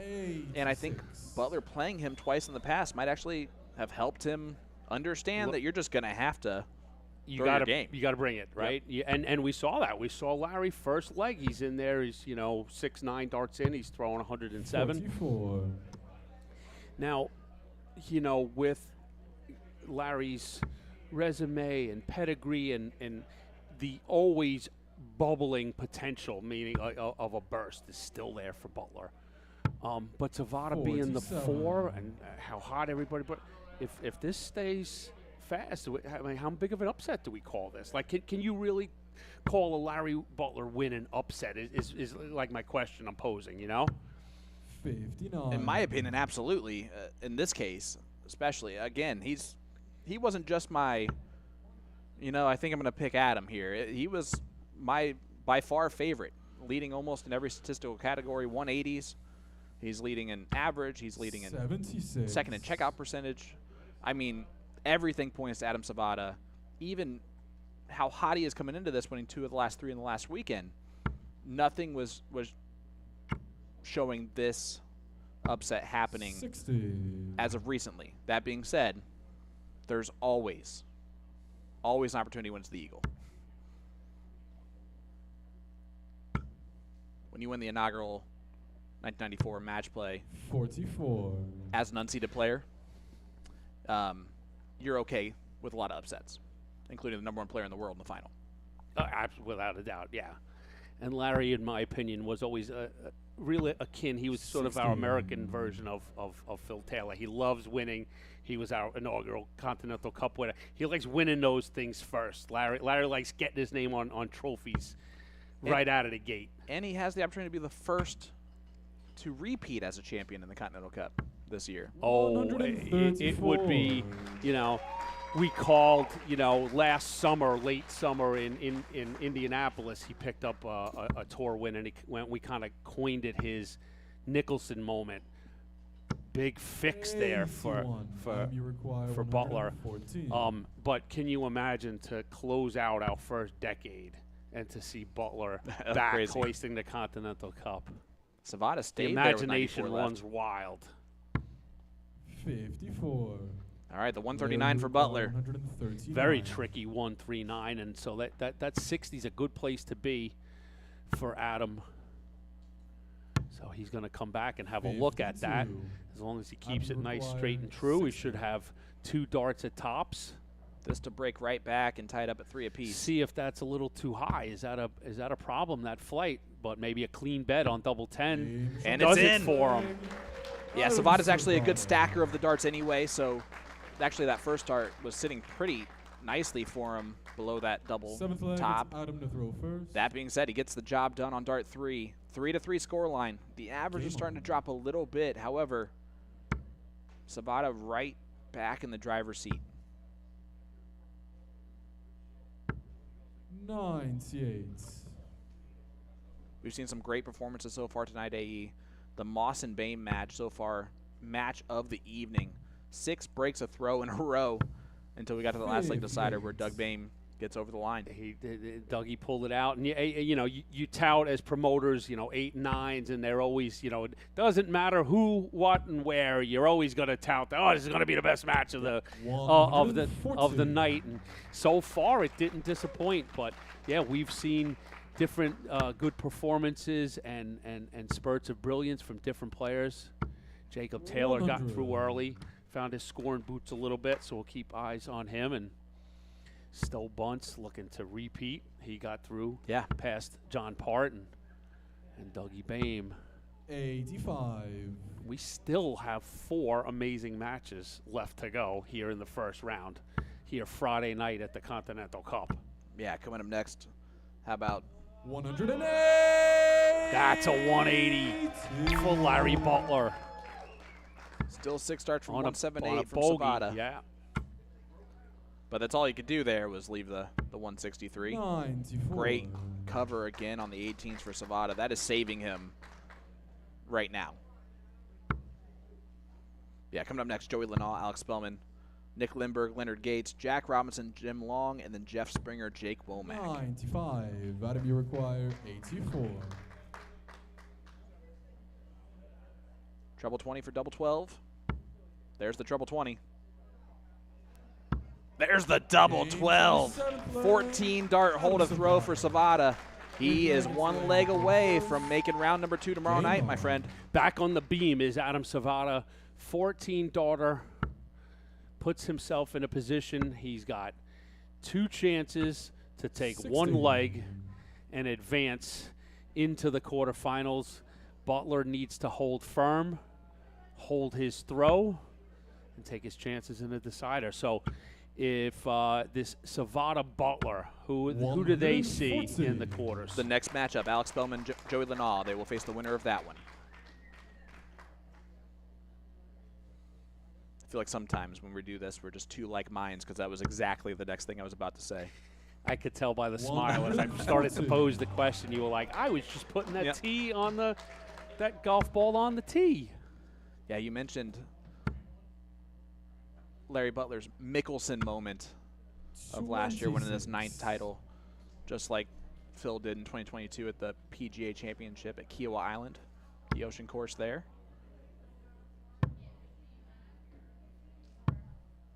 I didn't want Paul Nicholson to hear it as a Nicholson moment.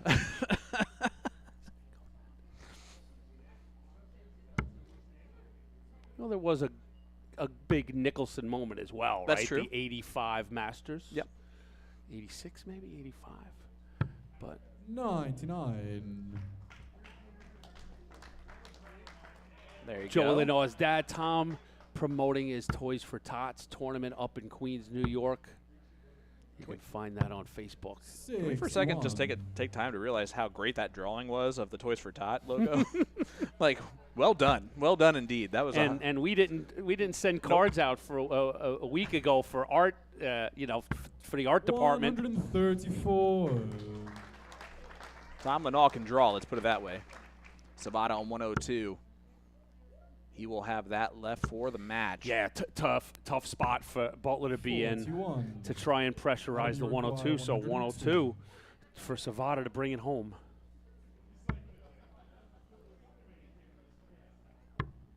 Ooh. 17 will leave tops, but he's going to give Butler an opportunity at 157. This just seems like the type of shot that Butler's going to hit. What a moment this would be. I like him starting down there so he can, on the transfer, go treble to get that double. off the table, right, and to go for an even 100. Adam Savada for the match. Game shot. And Adam Savada, the Reaper. Adam Savada. Well, he dispatches another one. And it's the Eagle, Larry Butler, in the first round. Once again, undefeated this entire tour season in first round play will be Adam Savada, the only player to do so.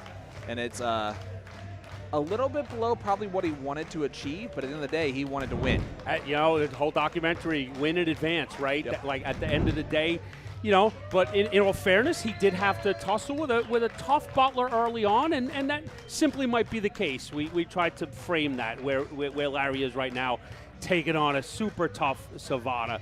So now the rest of the field, is almost ruining the fact they would have all been, patting Larry on the back and thanking him for the hard work, but Savada's still alive and still a very serious threat in this championship.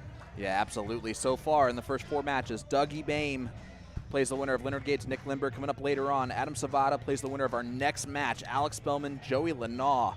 So stay tuned, folks. We'll be right back with that battle once we come back.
Let me tell you about A to Z Darts. We're a specialty dart store with over 10,000 different products. We create in-depth videos and blogs to help improve your game and showcase our products. We give helpful advice on how to practice darts, the fundamentals of form and mechanics, and how to make better decisions when purchasing your darting equipment. Whether you're brand new or a seasoned player, we try to provide fun and informative content. I'm Jen, the creative director for A to Z Darts. I've been playing for over 10 years, and I've traveled the world competing in and promoting the sport. This is Will. He runs our live streaming company, USA Darts, and travels the globe as well to broadcast major darting events and interview PDC players alike. You'll find over 2,000 different sets of darts on our website. Guessing right now you're pretty interested in our resources? Learn about form, throwing mechanics, practice routines, scoring and grouping, checkout methods, cricket strategy, and much more. Visit a-zdarts.com to take advantage of our blog or follow us on social media at AZDarts today.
Ladies and gentlemen, welcome to the 2024 Continental Cup.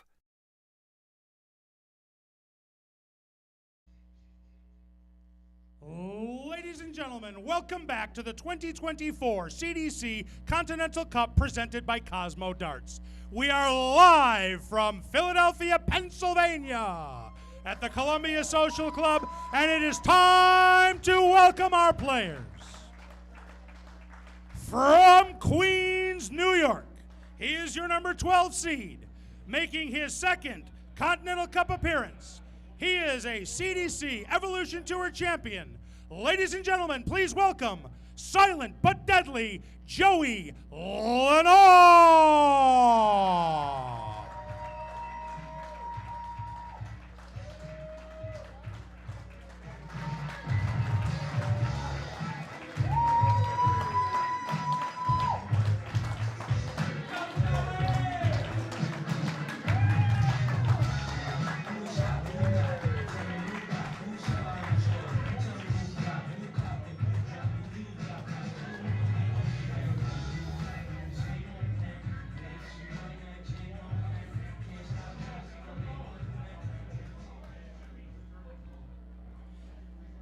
And from Fuquay Arena, North Carolina, he's a four-time CDC Circuit event winner.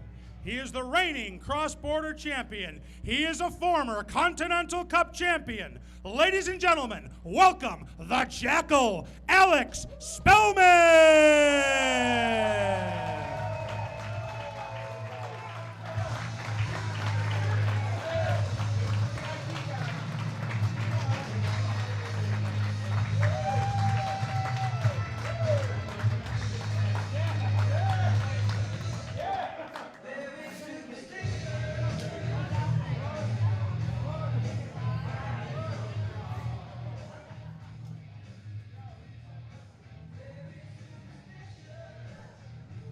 Well, hello everyone. I'm Sean Green, your play-by-play commentator for this 2024 CDC Continental Cup Tour Finals Championship. And I am pleased, I guess, to welcome back Will Stewart. Will, we have the only man to win both CDC majors taking on the 22-year-old former Evolution Tour champion. It's going to be a great battle. I guess I'll join you then. How about that? Here we go, folks. Joey Lanaugh taking on Alex Spellman in what should be I'm gonna say it looks like a lopsided battle on the average front, but I think Joey's gonna bring out some heat in this one. Just looking at the numbers, you can see there, 79.23 average for Joey going into this, 89.01 for Alex Spellman. That first 9 is about the same differential. So we'll see what happens here. So you look at the 3-dart averages, you look at the first 9, you look at all of those, right? That being said, Alex Spellman is 2-0 against Joey Lanaugh, but that's a 5-4 victory and a 6-3 victory. What I'm telling you is this one should be close. Just by scoreline alone, I'm expecting Joey Lanaugh to give Spellman a battle here. Yeah, so far for this season, Alex Spellman First leg will be Joey to throw first. does have one win. He's got a runner-up performance as well, a couple top 4s and 6 top 8 finishes. But the opposite, Joey Lanaugh had some struggles here this season. Oh, a little Robin Hood action. It's a 120 with a Robin Hood. So he's got 1 top 8, but 8 top 16s. How about this? 5 of those top 16 losses coming to Jim Long. Yeah, he had a rough seat this year with Jim Long on his side of the bracket for the entirety of the season. But look at Joey. That's the first start he's actually technically missed. I'm telling you, this is going to be I mentioned it. Don't let those averages fool you. Joey's going to come out prepared in this one. He wants to perform. He's had great finishes so far in the Continental Cup. You look at 2022, I believe it was, making a run to, what was it, semifinals? Yep. Yeah. And that was one where he was a last-minute addition, too. And it happened to just be in his backyard in New York. Now we're down the road a little bit in Philadelphia, but New York travels. And he's definitely going to be a fan favorite in this audience. How about let's talk the differences between these two in pace of play, right? Joey Lanaugh has gotten 59 quicker in his game the past, I don't know. This is the first time I've seen him in a little bit, and he's throwing a lot faster than I've seen him the last time. Spellman is a very deliberate dart player. Yeah, Joey's picked up the pace a little bit, but, he can't let the pace of Spellman sinker him into the match. He's got to do his own thing, as we see a boom goes the dynamite there for you. But, yeah, he's got some good wins behind his belt.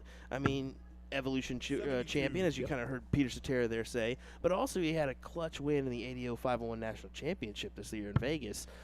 That's a big title to lift at his age. Absolutely. And then he goes over to Budapest and performs extremely well. Look at that. That's a 171 for Spellman. That's a lot of pressure added, but if you're Joey, just cue in this double 10 now. Oh, under pressure. Maybe that costs him. Spellman times it beautifully. Can he finish it off? I think he will. Yeah. Double 10. Just a bit outside. He was not happy about that. Yeah, he saw the release, or he felt the release, and just turned right away. Knew that one's not going to work. So double 2. Well, 0 for 5 on doubles is not good. That's not a good start. You got to collect on those, especially against Alex Spellman, because you will pay eventually. Yeah, Spellman does make him pay with double 5. Spellman has had his struggles this year on tour. He'll tell you that. We'll tell you that honestly. He comes into this, his lowest ranked seeding in this Continental Cup since he started really kind of firing on all cylinders a couple years ago. The 5 seed for him. Well, he's learning how to transition to this is his job now. Yeah.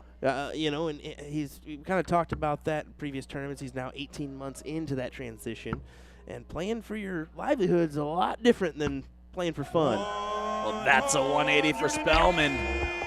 Speaking of boom goes the dynamite, there's one. That's his 60th on the season.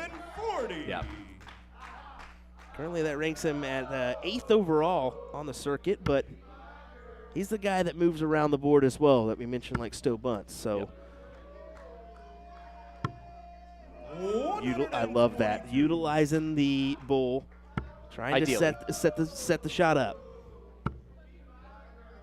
Joey needs the one. He's Oh Robert Hooded my. again. How? 80 scored. You require 103.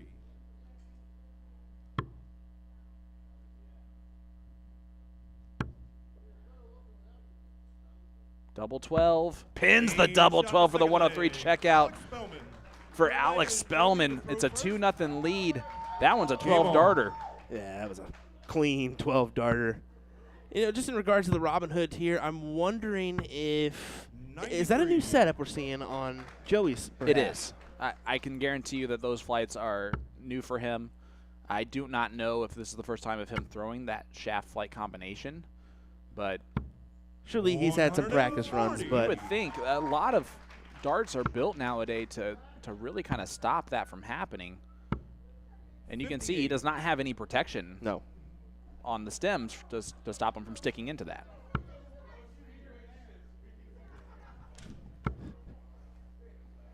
Yeah, I mean, he's using the rings per se, but he's not using them on the dart. He's just using them on the shaft. Yeah. So, yeah, just a little bit of different perspective. He did move to Red Dragon as a sponsor. So yes, he did. Huge shout out to the Red Dragon rep who is here representing his players. Yep. Jason Watt. Good to see that. Good to see that indeed. He has done such an amazing job in his role over here in the U.S. And they're signing some great players. Just like Joey Lenal. That's a good 180 there to set up a 110. Force some pressure on this 274 because you've got to capitalize on 2 here. And he does. It's Alex Spellman. Yeah. Well, he's going to escape when he can. But look at this. 32. Ooh. 94. Until you hit the first double, it's hard to hit it. That may be why he leads the current leg win percentage with 65%. He also is the leading percentage opportunity hitter at 41. And that one drags just below the wire. This is must go. It's must go, and that's awkward. He hates that placement right there, and he's going to move well over to the right-hand side of the Yaki, No score. and he can't fit it in. Alex, you require 20. That's a good marker for Alex. He said no thank you. I'm surprised by that, to be fair. Joey, you require 16. Well, that is a gift right back, and he capitalizes on it. Listen, Joey did not seem excited about that double going in. His shoulders slumped, but I think that is a weight off of those shoulders right away. It's a 19-dart leg, but it's a 19-dart leg to get you on the board, and that's what matters here. And it just kind of lights a spark underneath you, get you started. I love how 97. the room is just not big enough for them to be this far off on this chant, okay? I don't know how to tell them that. Well, we got the hot dog there leading the way. We've got a few in fancy dress tonight. Yes, we do. It's great to see. One we got being Minions. One being Doug Mame. Doug Mame was in fancy dress on his own. Do you think he wore the neon jersey 97. just to distract Mawson? Very well could have. He knows he's in Philly. Why not play it up? The Always Sunny in Philadelphia. A classic. If you're in the area, there's still time to get your tickets for tomorrow night. Do it. Do it now. Absolutely. Just go to champdarts.com. 60. I'm telling you, it is going to be electric tomorrow night in this venue. We are going to crown a new champion, potentially for the first time, potentially a repeat champion for the first time ever. Either way, that person is going to the Grand Slam of Darts in Wolverhampton in 2024, and then 84. gets a spot on MACLA MSG for 2025. Doesn't have to go through the qualifiers to get to Madison Square Garden, where 100. Will and I can both attest that was louder this year than the World Darts Championship was. It's thrilling to see what that MSG event has now become, and what is it, late June of next year, we're going to get that back again. All right, this is much harder to do in the game of snooker. Oh. But Linal gets the perfect snooker leg, the 147.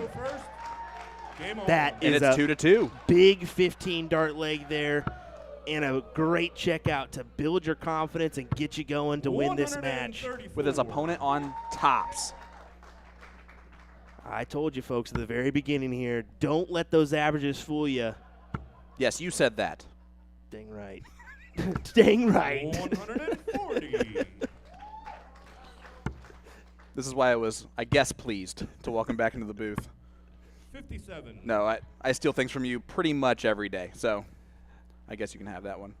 Like that Adam Saveda line. You stole that, didn't you? Very much so. Yes, you did. Guess what? It's the smartest I've sounded all night. Well, here we go. 82. Back to the match. You just made him so happy. I did. 140 does leave the 170. God forbid you do that, Yeah. Joey. 94. 94 scored. Able to at least capitalize with that last dart, recover a little bit.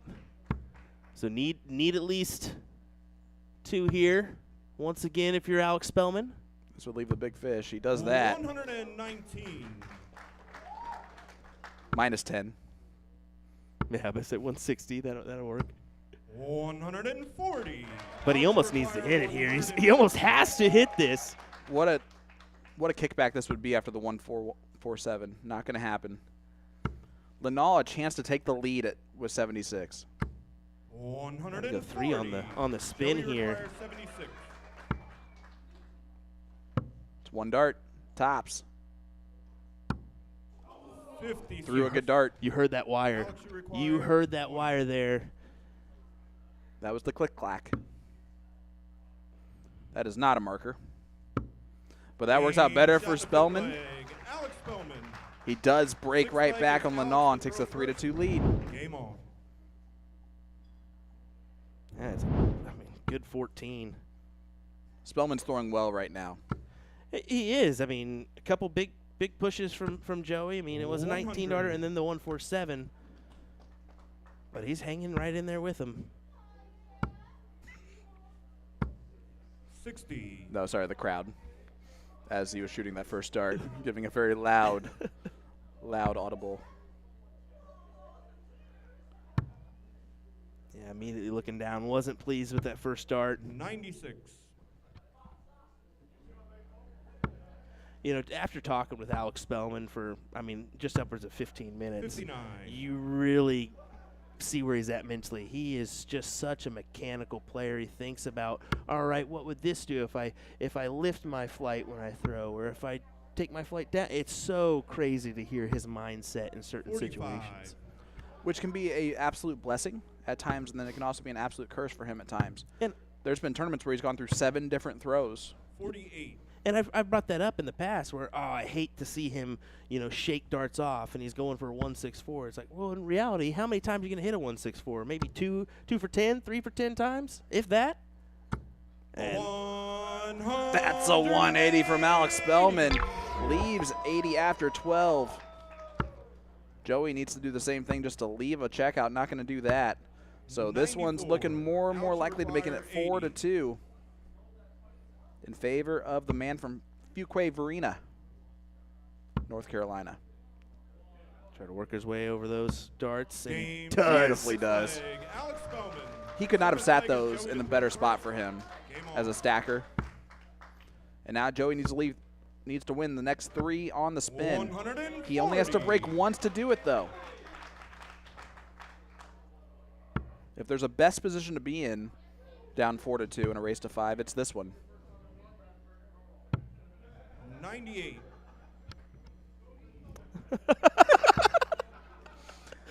As that was a little bit of cannibalism, I think. A hot dog eating a hot dog. But that's a 180 from from Silent But Deadly, Joey Linal. I almost said it. You about what I did would it. have called him. You about did it. By the way, I do have a correction from way earlier. Jeff Smith is also a player who has won both the Continental Cup and the Cross Border Darts Challenge. Oh, yeah. So the 2 champions of the Cross Border have also won a Continental Cup. And it is unfortunate Jeff is not here. We do want to say that, as well as David Cameron. David Cameron not here. I think Joey would have liked a little bit more damage on that last turn, but he sets up this 1-2-2 for a 4-3 opportunity. And he has 6 from here if he needs them, which is why he goes that route. Tops. What a beautiful 1-2-2 from Joey Lanaw. 2 fantastic finishes in this match so far, that being one, and the 1-4-7, of course.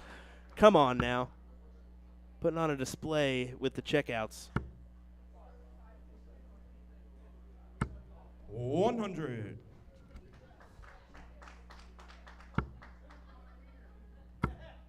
Oh, look at this. 140. Joey needs to attack the throw here. This is the break a throw needed, Will. 4-3 scoreline in favor to Spellman. Spellman switching down. 97. Joey right back into the treble. Oh, my. And that's a 180 again from Joey Lanaw. The 22-year-old former Evolution Tour champion is trying to take this to a last leg decider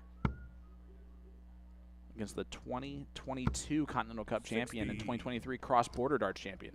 Sorry, 2024 Cross Border Darts champion. Joey took a quick glance there just to see where setup play was Alex was good. at and he was at.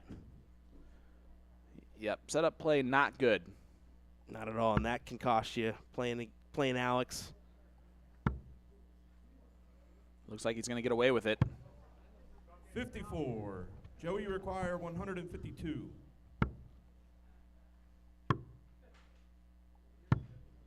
Lanaw utilizing the bull beautifully so far. 102 leads 50. Spellman on 190, so Joey's going to get at least 2 darts at a double. And he's going to take that 18 double 16 look. 96. That's what he preferred last Joey time. require 50. Must go.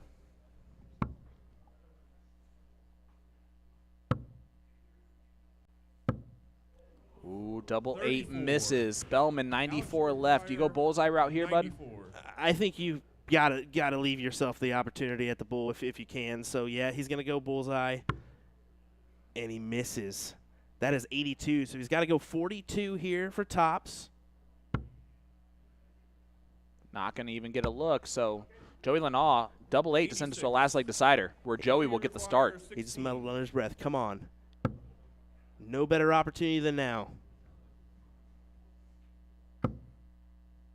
And again, those are a bit awkward. And last time he stepped all the way over, it actually went further out. So he might actually go the opposite way. And I actually like this play. Spellman's shaking his head in agreement. Oh, and it goes over the top. Alex, you I hate to require say 8. this for Joey, but no one misses double 4. I think that'll continue here. It's a great marker. And he kisses it in the bottom corner pocket. Alex Spellman defeats Joey Lanaw, but we called it. That was going to be a tight battle from the start.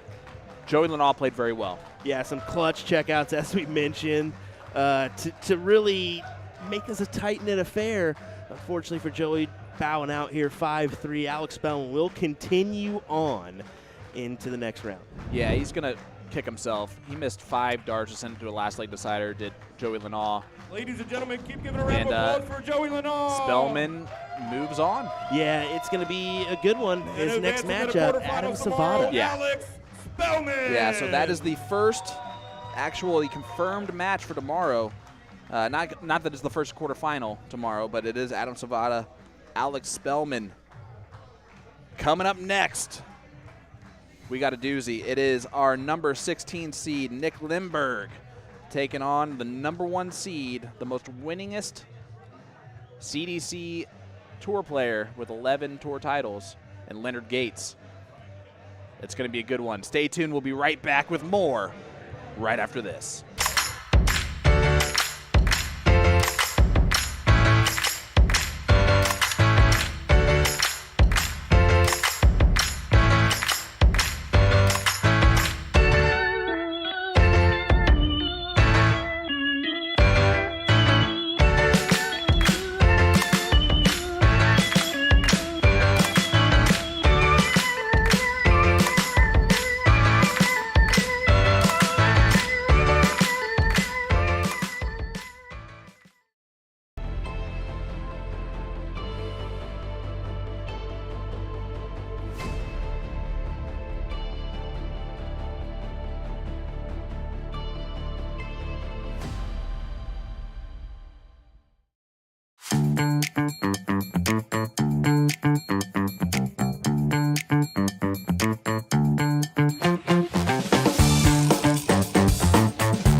Let me tell you about A to Z Darts. We're a specialty dart store with over 10,000 different products. We create in-depth videos and blogs to help improve your game and showcase our products. We give helpful advice on how to practice darts, the fundamentals of form and mechanics, and how to make better decisions when purchasing your darting equipment. Whether you're brand new or a seasoned player, we try to provide fun and informative content. I'm Jen, the creative director for A to Z Darts. I've been playing for over 10 years, and I've traveled the world competing in and promoting the sport. This is Will. He runs our live streaming company, USA Darts, and travels the globe as well to broadcast major darting events and interview PDC players alike. You'll find over 2,000 different sets of darts on our website. Guessing right now you're pretty interested in our resources? Learn about form, throwing mechanics, practice routines, scoring and grouping, checkout methods, cricket strategy, and much more. Visit a-zdarts.com to take advantage of our blog or follow us on social media at AZDarts today.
Ladies and gentlemen, welcome to the 2024 Continental Cup.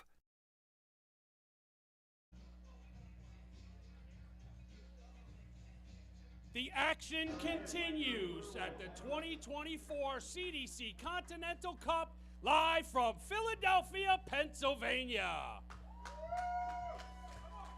Our next first round match. Let's say hello to the players. First up, from Liberty Township, Ohio, he's the number 16 seed, a former CDC Circuit event winner. It's Nick Lindberg.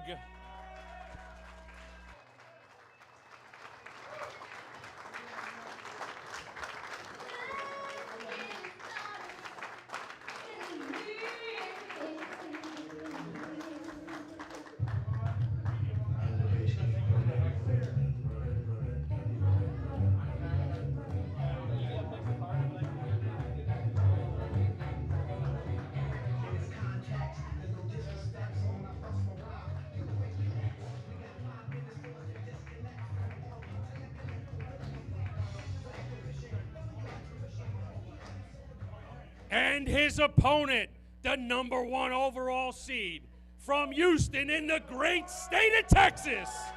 He's the all-time leader in CDC Circuit event wins and a former Continental Cup champion. It's Soldier Leonard Gay.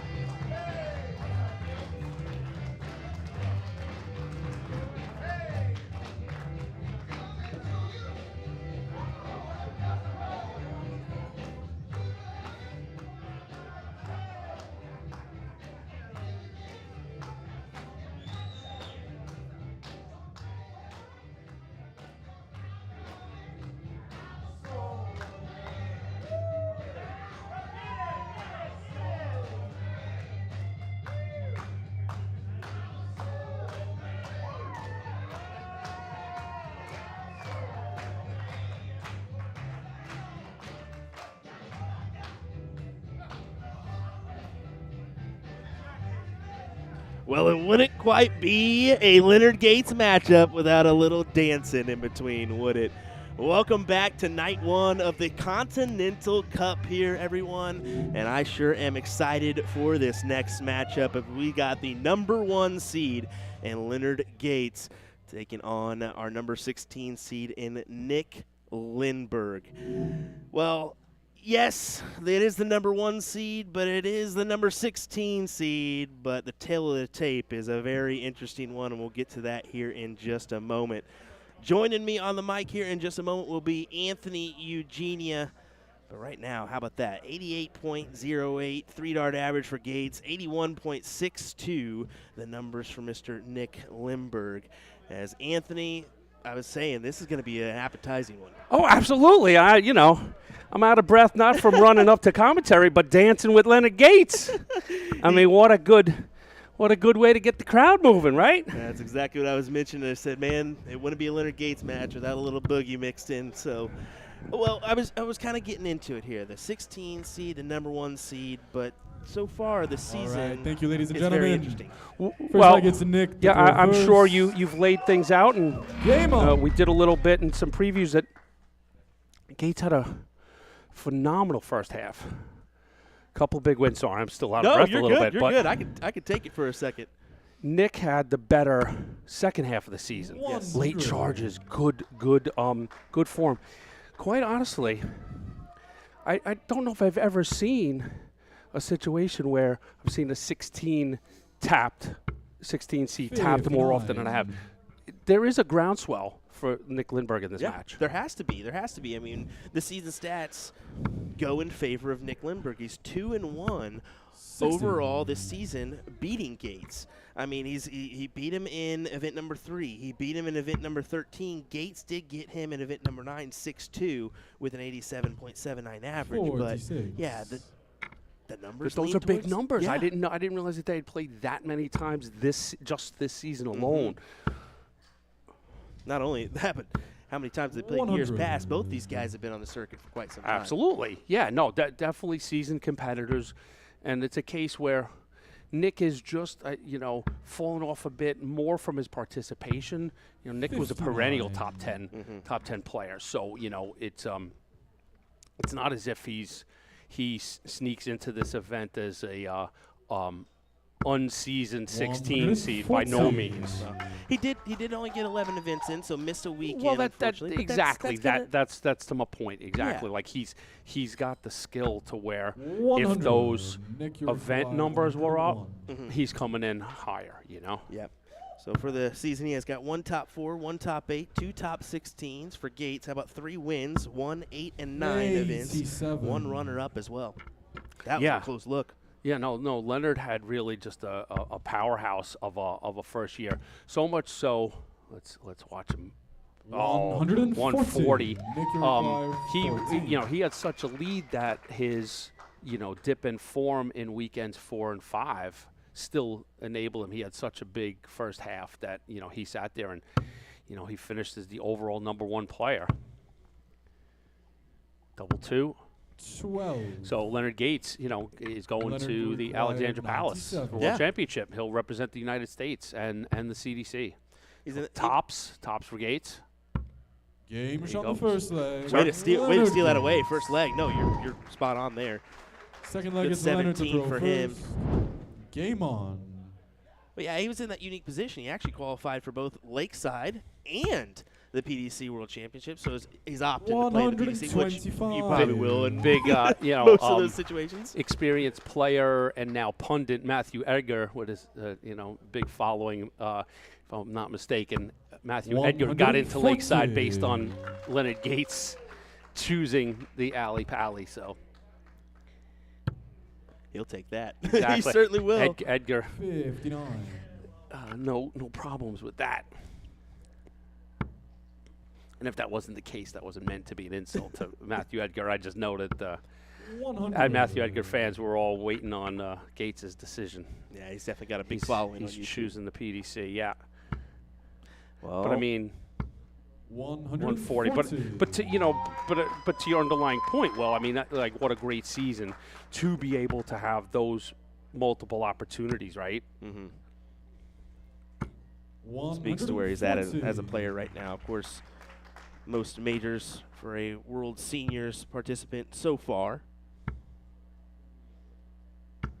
139. Good setup. So let's see what Nick can do with this 1-2-1. 61, so 11 for the bull. Bullseye here in leg 2. He gave it a little bit extra there. You saw it with the release.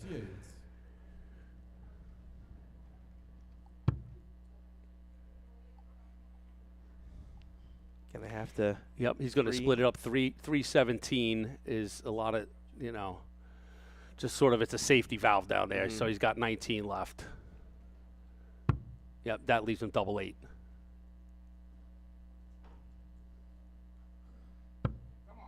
$30. So just a tidbit. Looking at that, he is using conversion points today.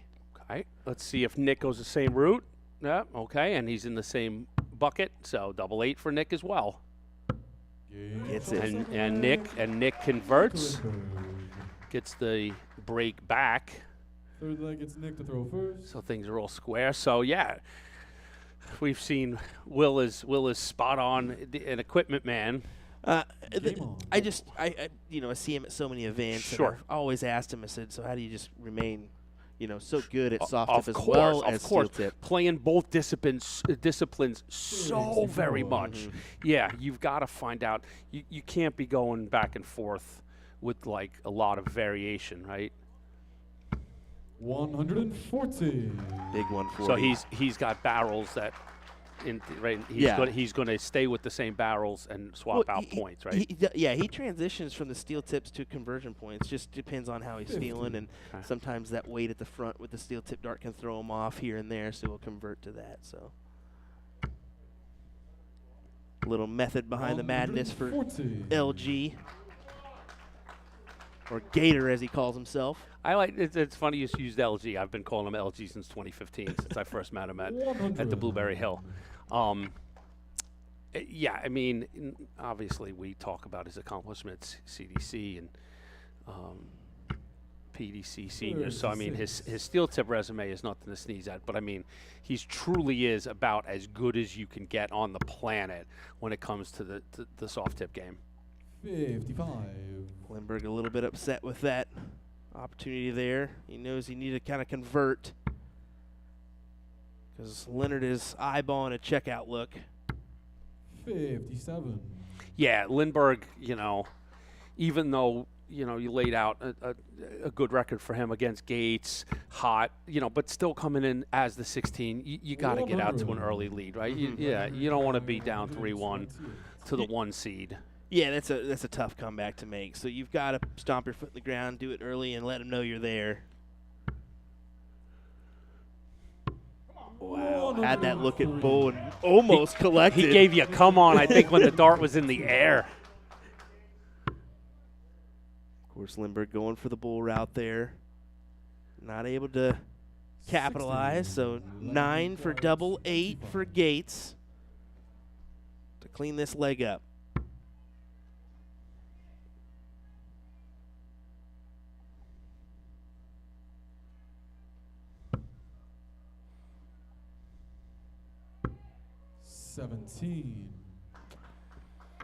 He thought he was collecting there.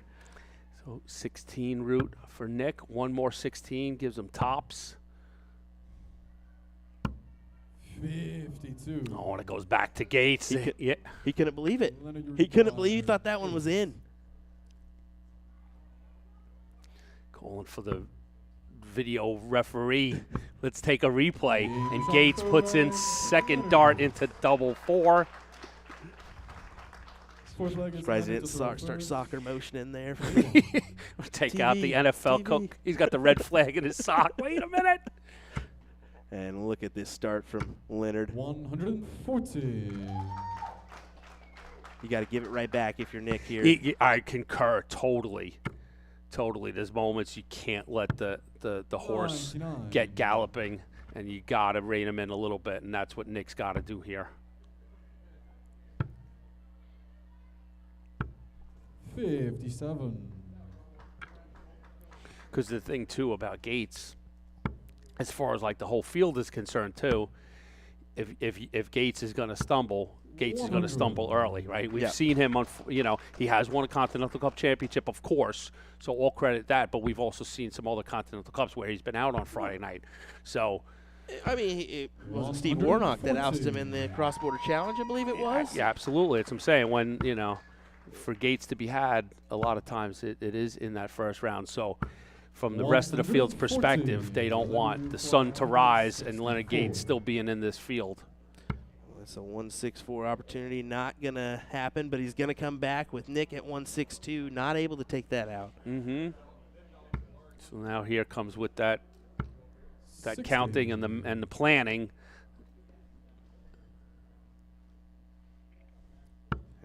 I believe Gates will go the 16 route when he comes back.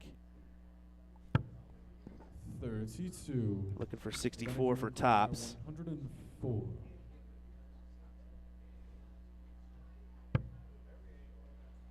Go one more, yep. One more crack at that triple. So he cleans that up. So now Nick is just going to go 20s, 1 out of 2 chances for a triple, and that would give him a bullseye chance. So no, now it's just a setup and a hope that Gates can't hit this double 6. Yeah, for a 16 18 dart leg here. Double 3. Nobody likes a double so 3. Nick, yeah, it's always a toughie. 64, so 14 for Bull. Bullseye, Nick Lindberg. 46. Leonard, you require 3. One of the toughest shots on the whole board is simply 3. It really is. You tend to hit the triple 1 all the time. There you go, but Gates puts a bow on it. Nice clean package. 3 points goes away, and he opens up a 2-leg lead here in the first round of the 2024 CDC Continental Cup Championship presented by Cosmo Darts. We're here at the Columbia Social Club live from Philadelphia, Pennsylvania. Yeah, if you're in the area, what are you doing? Come on down tomorrow. Jumping into Uber, baby. We got 2 more matches. 46. Tell him, Anthony, you know somebody at the door. I'll get you in, but you're absolutely right, Will Stewart. Like, tomorrow night, if the darts have been good tonight, tomorrow they're going to be great.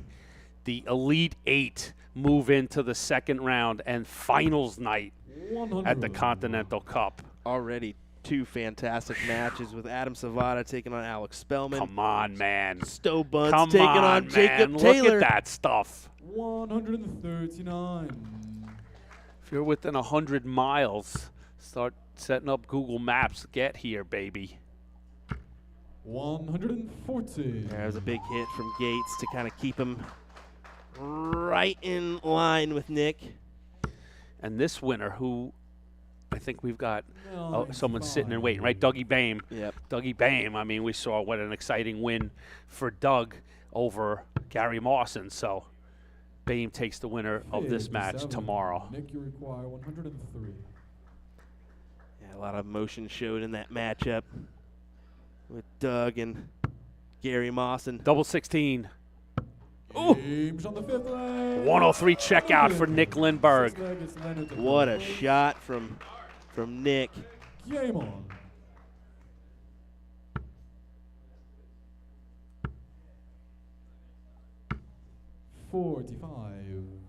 It's exactly what Nick Lindberg needed there. Time to make a stand. Little confidence booster. 140. Right away, that nice 103 checkout leads to nice tight 140.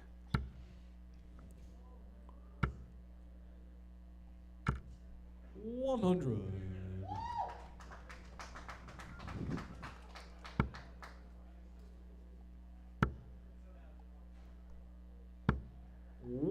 Follows it in with a ton.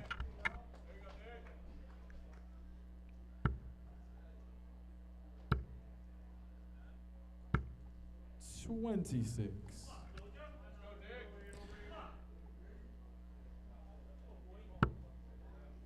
There's one thing we've learned, though. You go through so many emotions, so many ups and downs in a match. You have your moments of greatness, but your moments of utter despair. Exactly. And that really is the animal that is long format. Yeah. 100. It's that roller coaster ride. That ups, the downs, the lefts, the rights.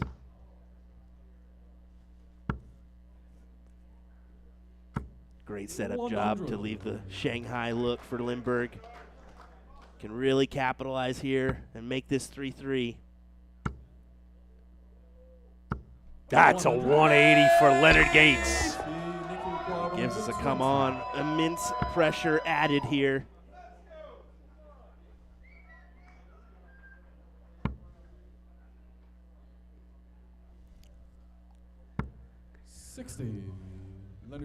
Pressure may have been too much as you know everybody always wants to see Gates go for the bull on the first dart 50, but smartly does it, and there you go. Nice and tidy. Gives you a hoop and a holler. A big roar, as you can see there from Leonard. Game on. Someone trying to get him started there. Get the crowd moving.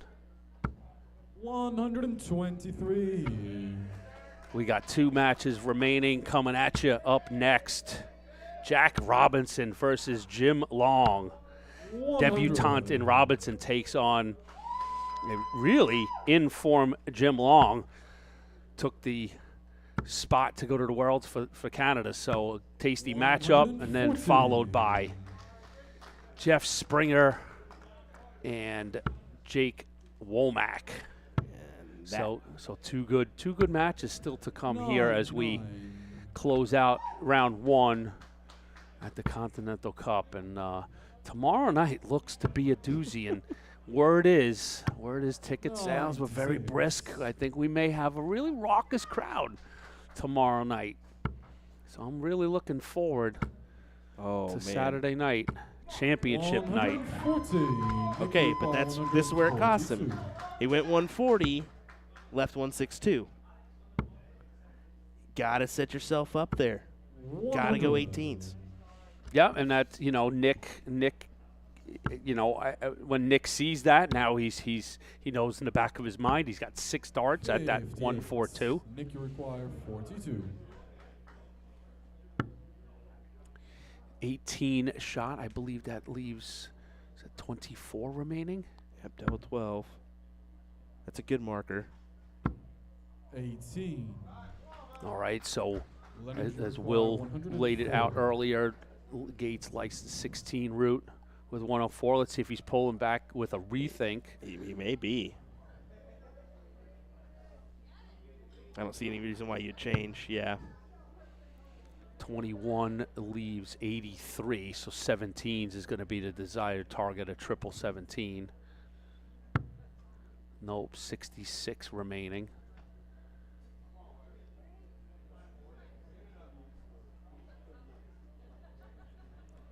So a setup dart would be maybe a trip 10. Maybe a triple 14 for double 12. Some players might go. But there you go, 10s. So if he comes back. 24. Yeah, if he comes back, I feel Lindbergh should put this to rest. Yep. Nick Lindbergh. Makes it 4-3 and staying in there. He is. Right? Nick's just staying in with the shout. Waiting for those opportunities. That was one of them. Cashed in on it. He's thinking, unfortunately, it's just a hold rather than a break. He would have loved to come back up and get the start again.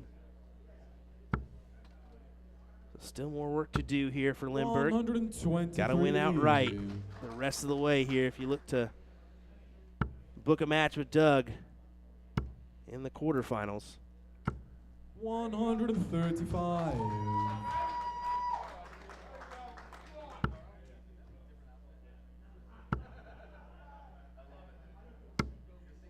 41. That round could have been the one right there.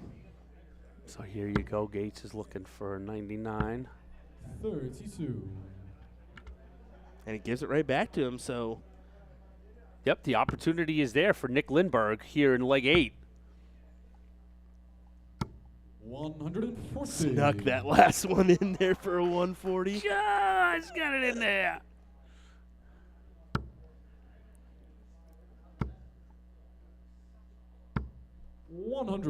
Yeah, good impactful scoring from Gates there to put himself in position to advance to the quarters. 40. Leonard require 137. Can Gates win it on a doozy checkout? He cannot. 59. So a big ask of Nick Lindberg, but a doable 157. Looks like a little equipment issue there. Timely equipment malfunction.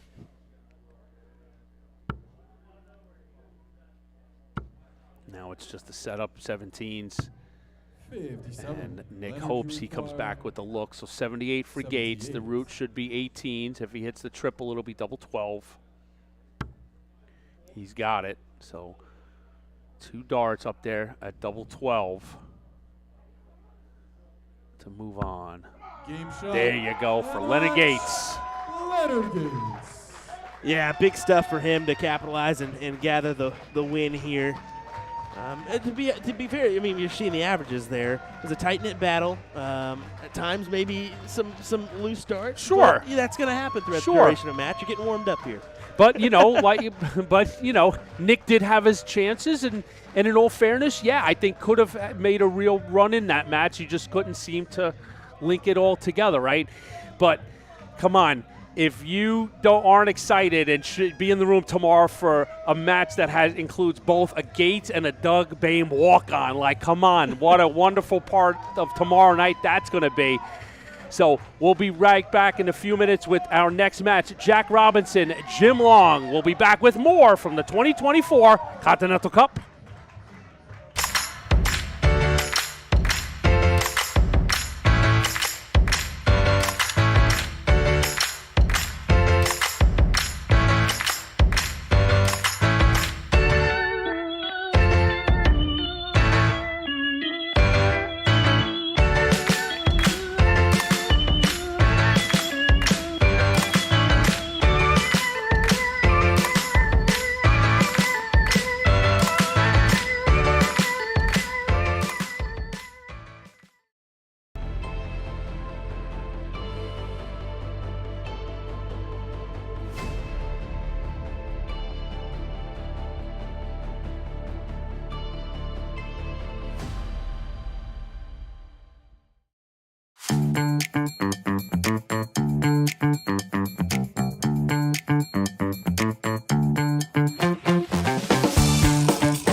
Let me tell you about A to Z Darts. We're a specialty dart store with over 10,000 different products. We create in-depth videos and blogs to help improve your game and showcase our products. We give helpful advice on how to practice darts, the fundamentals of form and mechanics, and how to make better decisions when purchasing your darting equipment. Whether you're brand new or a seasoned player, we try to provide fun and informative content. I'm Jen, the creative director for A to Z Darts. I've been playing for over 10 years, and I've traveled the world competing in and promoting the sport. This is Will. He runs our live streaming company, USA Darts, and travels the globe as well to broadcast major darting events and interview PDC players alike. You'll find over 2,000 different sets of darts on our website. Guessing right now you're pretty interested in our resources? Learn about form, throwing mechanics, practice routines, scoring and grouping, checkout methods, cricket strategy, and much more. Visit a-zdarts.com to take advantage of our blog or follow us on social media at AZDarts today.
Ladies and gentlemen, welcome to the 2024 Continental Cup.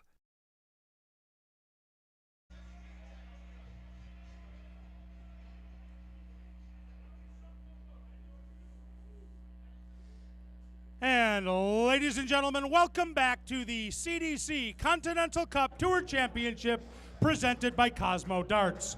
We are live from Philadelphia, Pennsylvania, and it's time to welcome our players.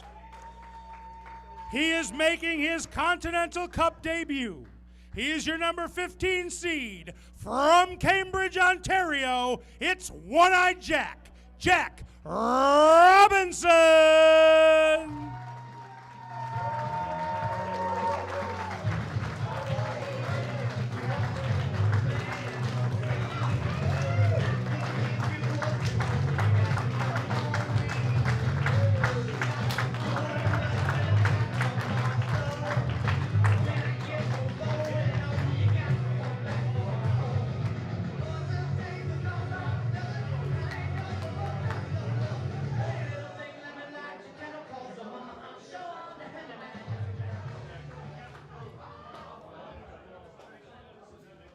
And from London, Ontario, your number 2 seed, a 5-time CDC Circuit Event champion, the Cross-Border Darts Challenge runner-up, the gentleman, Jim Long.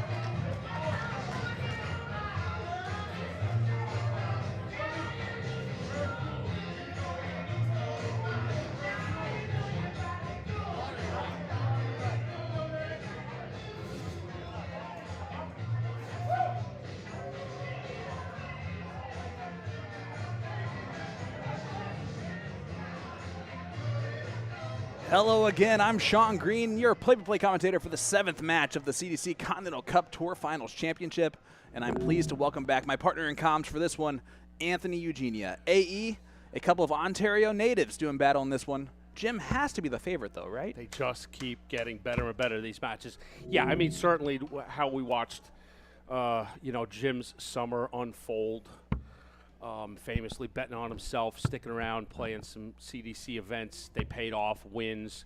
He's now going to Ali Pali. A great last weekend. So certainly he comes in as the favorite, hotter hand. Jack Robinson, a slow burn all summer, but in a good way. More and more experience, making his debut here at the Continental Cup. So it's a matter of, does the moment get to Jack? Like you said, both Ontario players. So what sorts of time, experience do they have? So it's a matter of, Jack's performance and reaction to the stage. Absolutely. They've played each other twice in the CDC. Not surprisingly, Jim Long's won 2-0 on Jack, but in both their battles, they've both been races to 5. A 5-4 was one of those battles. So I'm expecting this to be a little bit close on those averages show. Thank you, ladies and gentlemen. One-Eyed First Jack leg will be is, Jim I Long to think, throw going first. to be one of those players that Game does on. not really have the nerves as maybe some others. He just kind of seems to be that type of a player. That being said, the gentleman has been en fuego this year, by far, in a way, especially by the end of the year, the best 60. Canadian player. Qualified for the World Darts Championship for the 2nd time. Cannot wait to see him back on that stage. And this needs to be said, he has spent the last couple of months really working with a sports psychologist 60. on moments kind of like this that I think might help him succeed in a bigger moment. Sure, which in a way is somewhat scary from what Jim's reputation has always been, right? I mean, Jim is definitely that's a 180 for the gentleman. But Jim has been the definition of poise under pressure, control, steadfastness, but he did. He 46. was, we were on our podcast shooting the bull, and KJ McGlynn will be happy. Our producer, we got a shout out for the podcast, but he let on that. Yeah, he did struggle and was frustrated with his 100. ability to close out some matches. He felt that he just couldn't bring it home, and that's where he, as you said, sought a little bit of extra tutelage, if you will, right?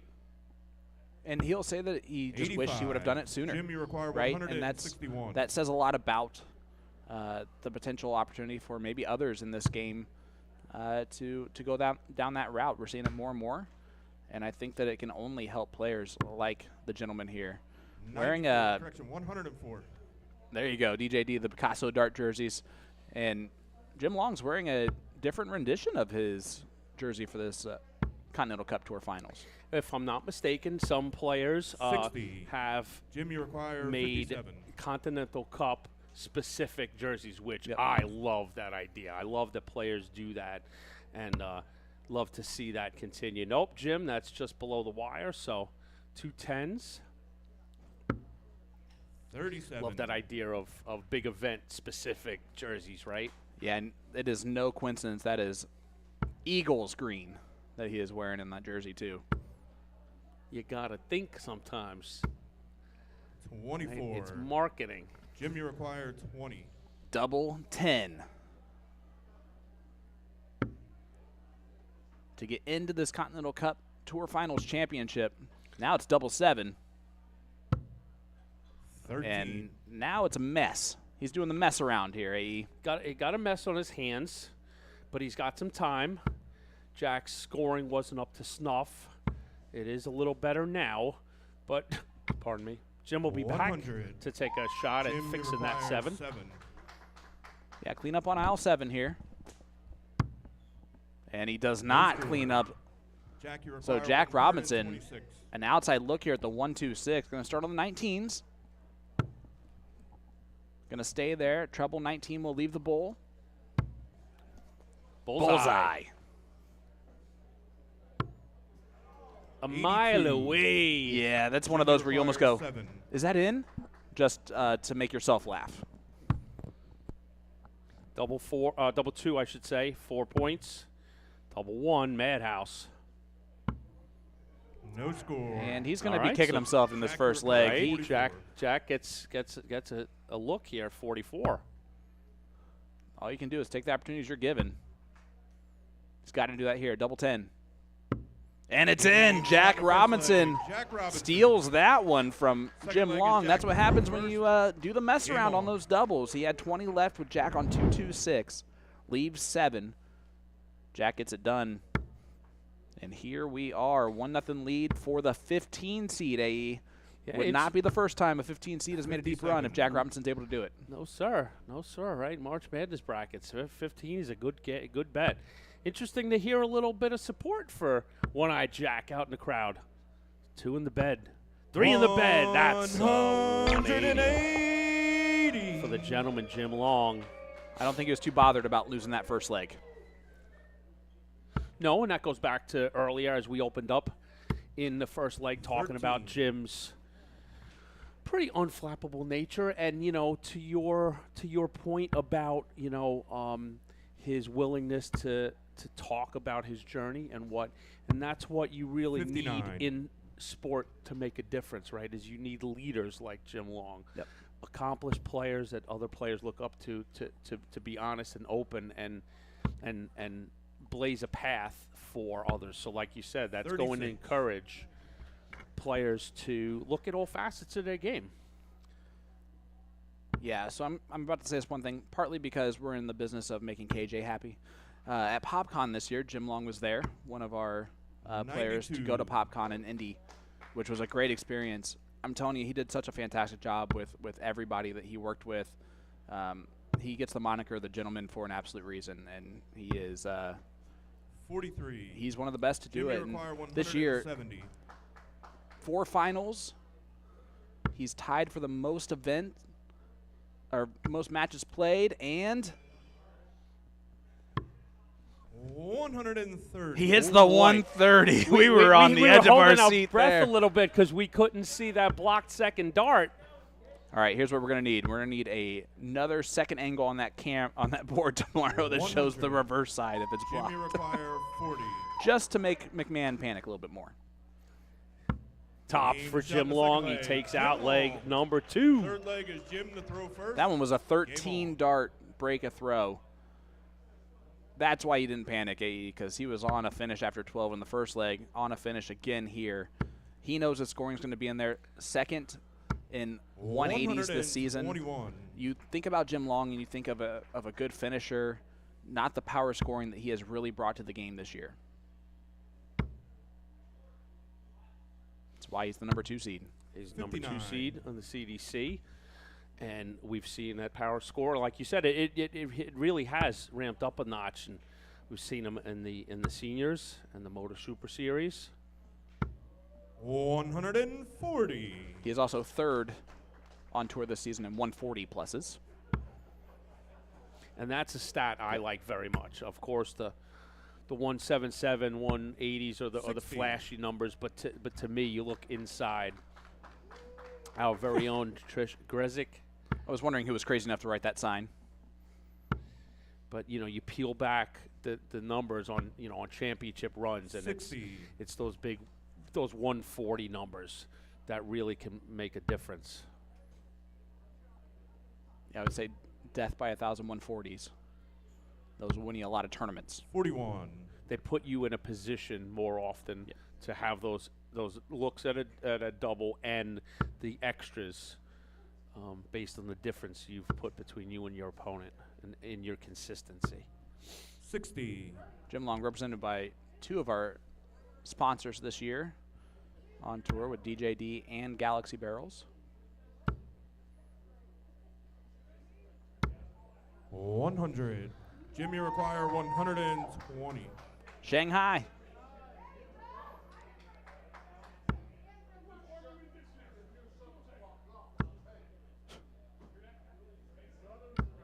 Cuts it 60. in half. Yes, he does. Hey, look at that. That is Just down the road from the Big Apple. Can't say I don't hate that sign. I'm sure you do not. And they're whooping up on Cleveland tonight, I believe. Last 85. I checked. But I believe the require Metsies 60. won as well. I think they might have. Oh, boy. But the gentleman's trying to let the fly eagles fly on the road to double top. Oh, and it goes around the outside. Jack, you require 156. This would be the type of move a one-eyed Jack would make.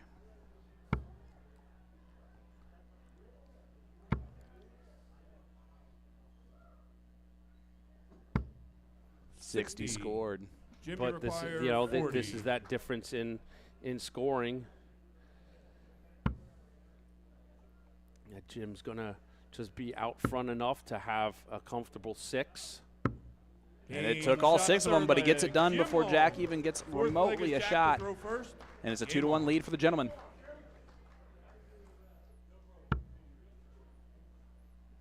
He is the player that I pinned to get through this side of the bracket. 41. That already features Stowe Bunch, Jacob Taylor, and the winner of our next match, and Jeff Springer and Jake Womack. That's a tough side. Yes, it is. That's a lot of work and an accomplishment to get that through that side of that bracket. But there you go, another 140.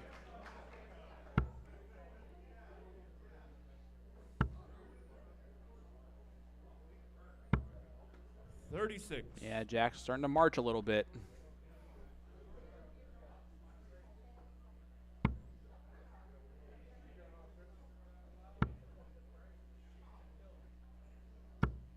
$100. And you can see Jim's almost content with not having to be perfect on the treble, right? The weight doesn't need to be there. He's staying straight. He's good with 1 out of 3. I actually talked to Doug Boehm after his match earlier tonight, and he said that at a certain point in that match, he wasn't going left and right, and that's what he cared about. He was okay with 60s. He's okay with 59s, 58s, and the occasional tons. Yep, keeping it straight up and down. And what a great adjustment there from Jim. Leaves the 130 after 9 against the throw. And Jack can see way back. Yeah, and that's it. Jim is going to keep that pattern that you explained, you know, keeping it straight up and down in that 20s, but until Jack pushes the issue, right? Until he does something to make Jim feel like he's got to change 65. course. And Jack Robinson has been a better player than this all year long, average-wise, and such. This is definitely nerves. Well, that's the first Continental that's Cup, what which it is just saying, and natural and meant in all due respect. Yep. Yeah, everybody has to experience something for the first time, right? So, you know, first time. Tops. Pins tops does Jim Long for a 3-1 lead now. Another break of throw. He will do-si-do to shoot to make it 4-1. Game on. You're up 7th. You're up, you know, I'm not sure exactly what local time is, but we've got to be around 10 o'clock-ish. So this challenge is in, you know, in keeping all of that together. That's what. And you're playing Mr. Consistency right now. Exactly. Season average this year was right around 85.5. He's right at 84.5. And look at that beautiful form. He has an interesting pause in his tape back, 100. but he does it consistently with that pause. Whereas you see Jack has a lot more just speed 95. to his backswing, which can be a little bit more inconsistent. You can see the side angle here as the darts fly towards the dartboard. Again, he's releasing it a little bit early. He's okay with that as long as it's not doing that great cover shot on the last. See if Jack starts on the bottom of the board.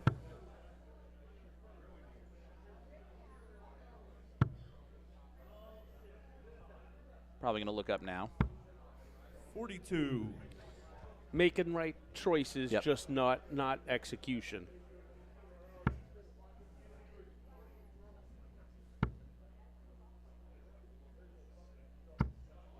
$45.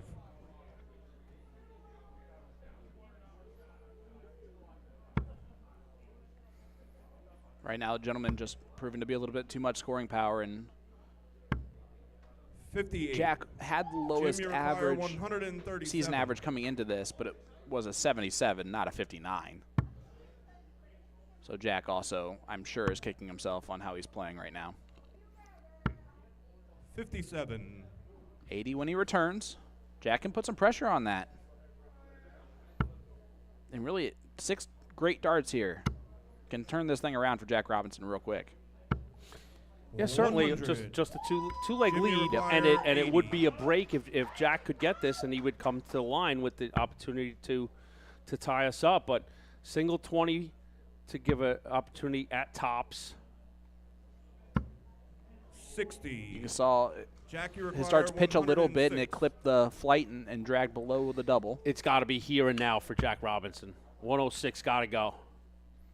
Treble 18 for 32. Oh, just on the 74. outside. Jim, you That, require again, 20. been struggling this whole time, and it's a Game, one shot in dart. the 5th leg. Jim Just like Long. that from Jim Long. Six-leg 4-1 attack lead to now first. for the gentleman. Game on.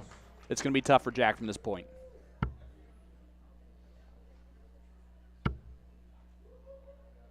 Yeah, we've very much 24. barreled through that threshold that we like to talk about, the parts darts equation. Jim 1 away from a victory, and Jack 3 away 60. from even tying Jim. So the definition of a pickle. Yeah, this is the equivalent to being down 3-0 in a series. You never want to be in that 60. position. Not very many have come back from that. It's certainly doable, but not impossible, but by no means easy. Yeah, And like Jim, that 2004 Boston Red Sox team in the 140. ALCS. Is that one of those you you're knew talking that about? was coming, everybody. You knew that was coming. You always got to remind the Yankees fan every once in a while. 15. Your comeback should be that Aaron Boone hit that, home run in Aaron 2003. bleeping Boone. Get it right. 57. All right, Jim could have certainly punished a little more with those darts, but another frustrating turn out of Jack, and you can just see 55. he's running out of oomph to give. It's natural to try and force it at this point. And for gentlemen, you just got to be on the highway on cruise control. 96. Stay in that middle lane and just nice and absolutely steady. right. Just the pedal down enough to keep it cruising and moving. 100. And Jack asks, "Where's Jimmy that require been?" 148.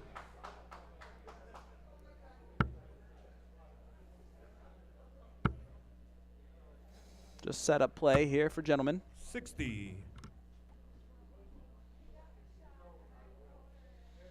We've got 3 matches set for tomorrow.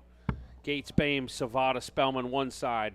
Bunce, Taylor, lower right. 40. This is Jimmy your require upper 80. right bracket, so the winner of this will take on the winner of our next match, Womack Springer.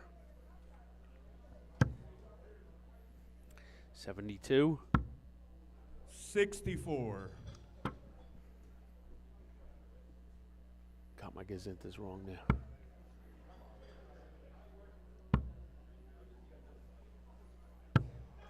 So double 28. 12 for Jim Long Jim, you require to advance 24. into the quarterfinals.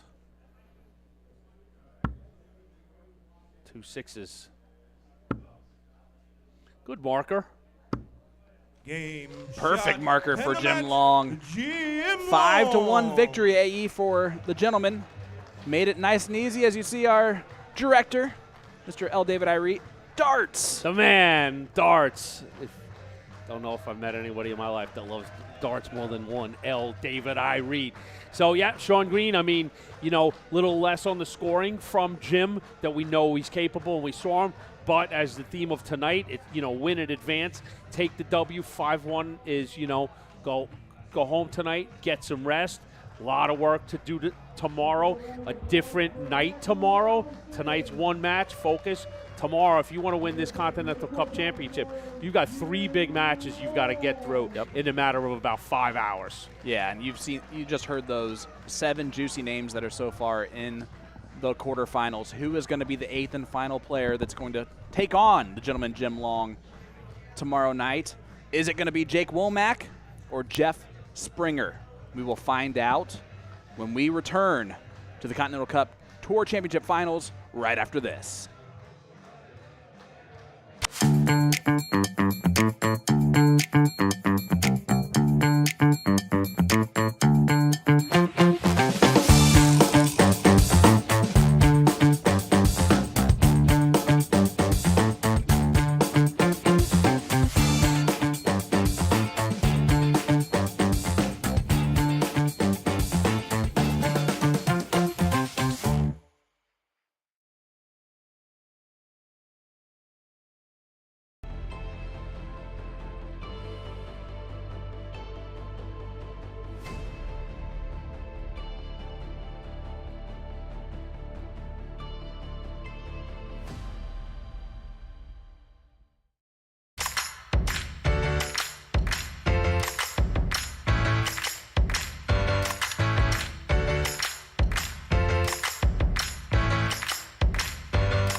Let me tell you about A to Z Darts. We're a specialty dart store with over 10,000 different products. We create in-depth videos and blogs to help improve your game and showcase our products. We give helpful advice on how to practice darts, the fundamentals of form and mechanics, and how to make better decisions when purchasing your darting equipment. Whether you're brand new or a seasoned player, we try to provide fun and informative content. I'm Jen, the creative director for A to Z Darts. I've been playing for over 10 years, and I've traveled the world competing in and promoting the sport. This is Will. He runs our live streaming company, USA Darts, and travels the globe as well to broadcast major darting events and interview PDC players alike. You'll find over 2,000 different sets of darts on our website. Guessing right now you're pretty interested in our resources? Learn about form, throwing mechanics, practice routines, scoring and grouping, checkout methods, cricket strategy, and much more. Visit a-zdarts.com to take advantage of our blog or follow us on social media at AZDarts today.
and gentlemen, welcome to the 2024 Continental Cup.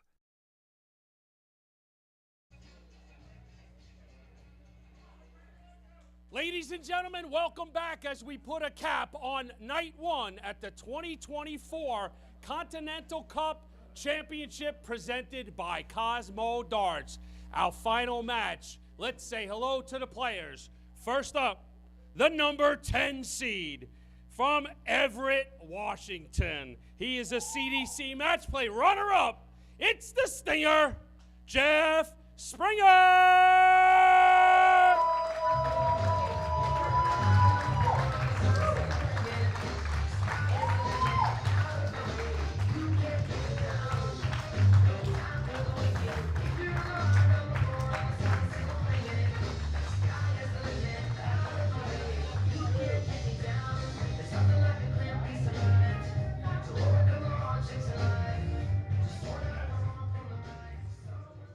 And his opponent, the number 7 seed from Denver, Colorado. He's a 2-time CDC Circuit event winner and an Evolution Tour champion. Please welcome Jake Womack.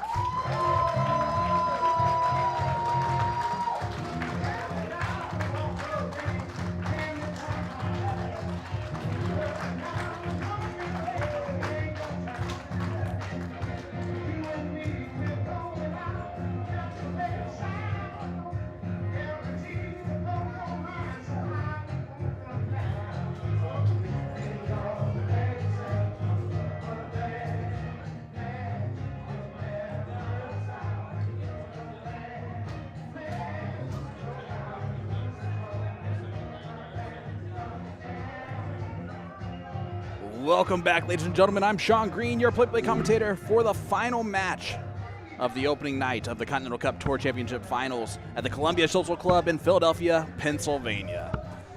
This match features 2 great players in Jeff Springer taking on Jacob Womack. I'm joined by my co-commentator for this one, my partner in comms, the majority of the time, Mr. William M. Stewart. Well, it's T, but thank you. William Martha Stewart, how are you doing, my friend? Well, I was doing better without seeing Anthony dance there because it's great. He's no Leonard Gates, that's for sure. He's no Will Stewart. Let's call it what it is. Well, here we go. Our final match of the evening. It's going to be an epic one. It's a great one. It really is. 7-10 matchup here, if I'm not mistaken. It is, the 7-10, and really there's not a whole lot between the players. The averages are pretty much identical. There's times where Womack has been dominant this season, won a title this year. Jeff Springer also has been dominant at times this season. Weekend number 2 in Indy, that birthday weekend for him was very special. Let's see how this finishes up. I think it's going to be a good one, Will. Game on. Maybe a last leg decider. It would be a treat to get a last leg decider here for our last match of night number 1. But just to go over some breakdown here, Jeff Springer, 1 runner-up, event number 3, 3 top 4s, and 2 top 16 finishes, where Jake, on the other hand, how about 1 win, event number 13, 2 top 4s, 3 top 8s, and 5 top 16 finishes for him. Yeah, what you just mentioned there is why both these guys are in the top 10 in the CDC this year, right? The consistency of their play to get through some tough matches early on in these tournaments. They're both going to get through each other, though, if they want to make round number 2. And it's a date with Jim Long, which is not a very fun date, but it's one that they want to have a shot at. Yeah, certainly. And Jeff Springer, more than any, I think. He's coming in with a lot of confidence. Did qualify for the WDF Lakeside World Championships via Budapest. So coming through a pretty good field to get that win. And just talked to him outside the hall as he was coming in, and he said, yeah, I'm looking to win this one this weekend.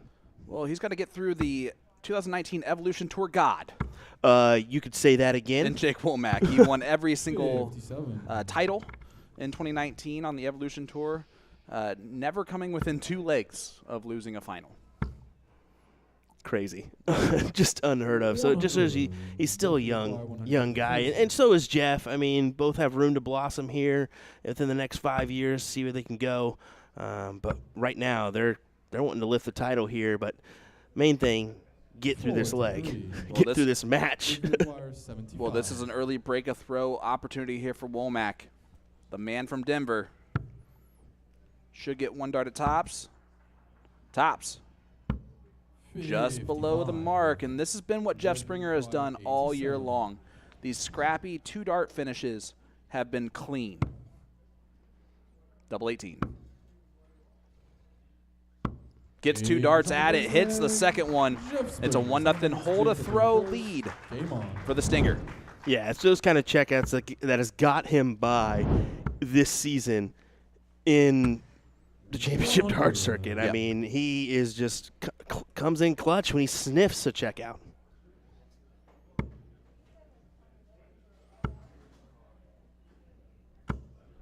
Five scored. Well, that's a one he doesn't throw often. There's no doubt in my mind. A 5. That's actually how the night started 9 for to 6. the sniper. Steve Warnock started off the entire Yeah. tournament in his first throw with a 5. Happens to the best. It certainly does. Certainly does. Warnock did lose his match, though. So that's not really the greatest omen to throw Yeah, a 5. he wasn't too thrilled about it. A little disappointed in himself, but hey, that each event isn't going to go your way every time. If there are not 7 players right now disappointed in themselves, there's a problem. Yeah. Jeff, got to stomp your foot in the ground here in this leg. A 180 would do that. 140. 140 is not bad either. And do those barrels have like a little gold on them for the Springer? Because that looks nice with matching that jersey. I'm not sure, to be fair. I don't know. Let's take a look at these bad boys. I didn't recall his signatures being. Yeah, they do look definitely like do. that. Yeah. Almost like a stripe. 94. Jake, you require 164. 164 for Womack. Does not have to go, but it's more fun if he shoots at it. He is. And 132. missed the second one. though. Yeah, I would say that one's a little bit on the inside, but still sets himself up great with a 32 look when he returns. He is 0 for 1 on doubles so Jake, far. require 32. This to get a leg on the board, and it's a hold to throw. A nice, clean hold to throw for him. Little awkward. Does Game pin for it the second leg. over the top of the other two. 1-1 score line. First, game on.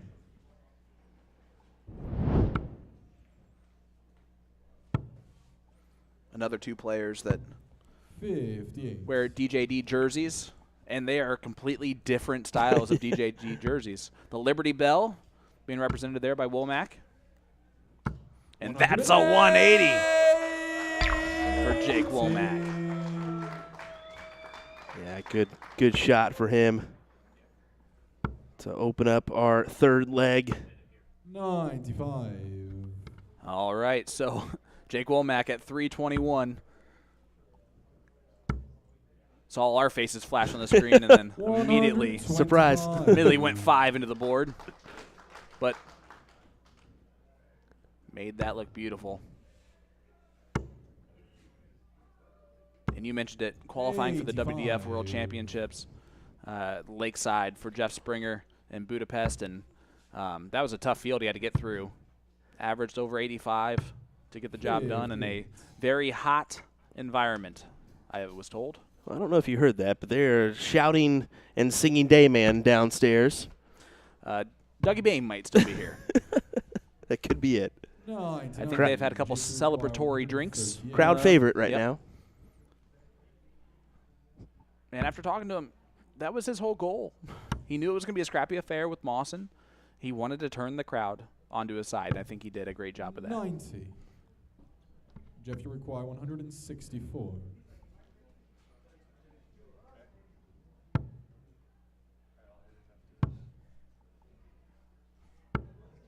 $41. Jake, you require Womack on 48. 32. This is a break a throw opportunity. Double 8. And he does. Eating that one. A 2-1 lead now for Womack. Yeah, follows in the 18 with a 15. Game on. That's 3 better, Will. That is 3 better. You need to be in that 12 to 15 range here if you're looking at eyeing a title, to be fair. 96. They're trying to go Philadelphia with an eye in the tiger. Dun, dun, dun, dun, dun, dun, dun, dun. Way to stop right there before we got copyright infringement. 125. Springer struggling, 77 average right now to Womack's 93.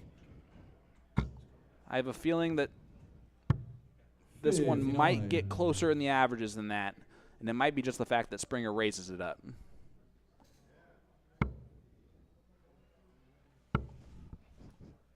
Going down. 47. He's yelling timber. You're welcome. Womack. 100. Yeah. Good last. Yeah, clutch there, and he's maintaining this 90-plus average. Where Springer, you can see he's got a little work to do, but by no means out of this match. I don't know if you've noticed this from time to time, but Springer actually does almost a Matt Graff roll of his wrist, which is terrible to say out loud that someone else would do that, but he follows through. Yeah. All the way. 60. It doesn't look nearly as atrocious. Well, it's a throw he's dealt with for quite some time. Kind of a veteran of both soft and steel up there in Washington. Yeah, he karate chops it, Mhm. right? Instead of basketball kind of finish there. Yeah, where you can see the difference for Jake. I mean, he's a stand straight up kind of free throw style. 128. Big 128 from Womack to put some pressure on this 129. This is for a break a throw right back, though. Going to start on the 19s, Will. Ideally. And not going to get a look as Womack will come back with a 2-dart checkout to take a 3-1 lead here. 58. Just to get some separation.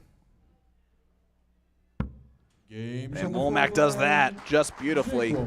17 dart, hold a throw. And if you're Jeff Springer, you just know that you got to play better.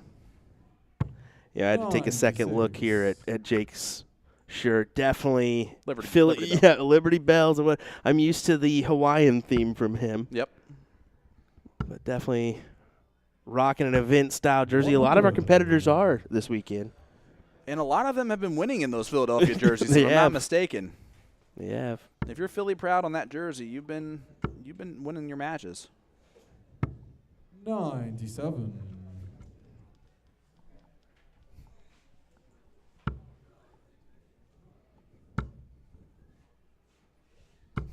60. Only 60. Got to run through this door, Jeff. Yeah, that's a must-win leg for Springer. It really is. You can't go 4-1 down and hope that your opponent kind of stumbles and falls and you just take advantage. It's not a good place to be in. No, and those darts looked a lot more solid. 140. But so did those. Every time. He's throwing very well right now. He is. He really is.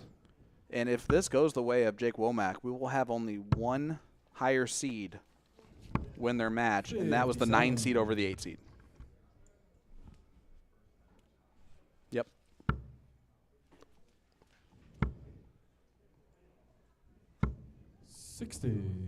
Jeff, you require 100. I had to rethink that one. Yeah, for once I'm right. Yeah, I was like, wait, did you say that right? Yeah, you did.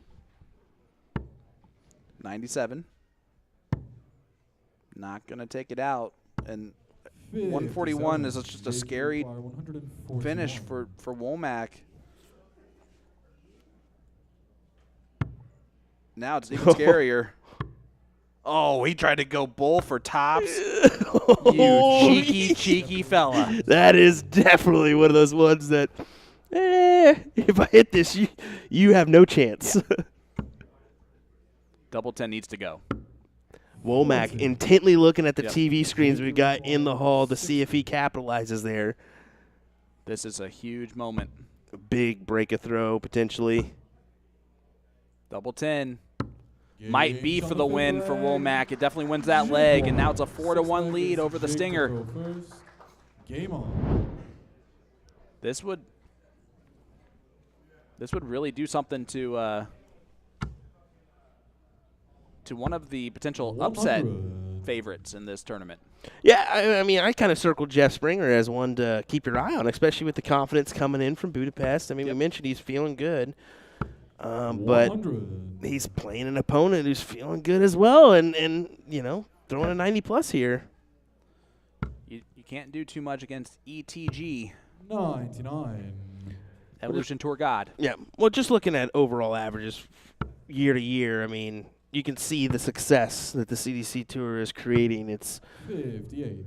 It's evident, and thankfully to Dart Connect, you can see that. Yeah, listen, we've pinned this as one of the most talented Continental Cup fields in the history of this tournament, the 9th edition this year, and I think that the players have caused that to live up to the hype a little bit. I think we're going to see even more fireworks tomorrow. We've not seen any massive averages from any of our players tonight, a couple above 90, but tomorrow is going to be a big day with a lot of great, tasty matchups, that's for sure. And what do we have? 3 former champions in the field. Leonard Gates, Alex Spellman, Stowe Bunt still. Yep. Potentially a newcomer trying to lift 100. Jake, you require 142. All righty. How does he attack this one? 20s or 17s? He goes 17s.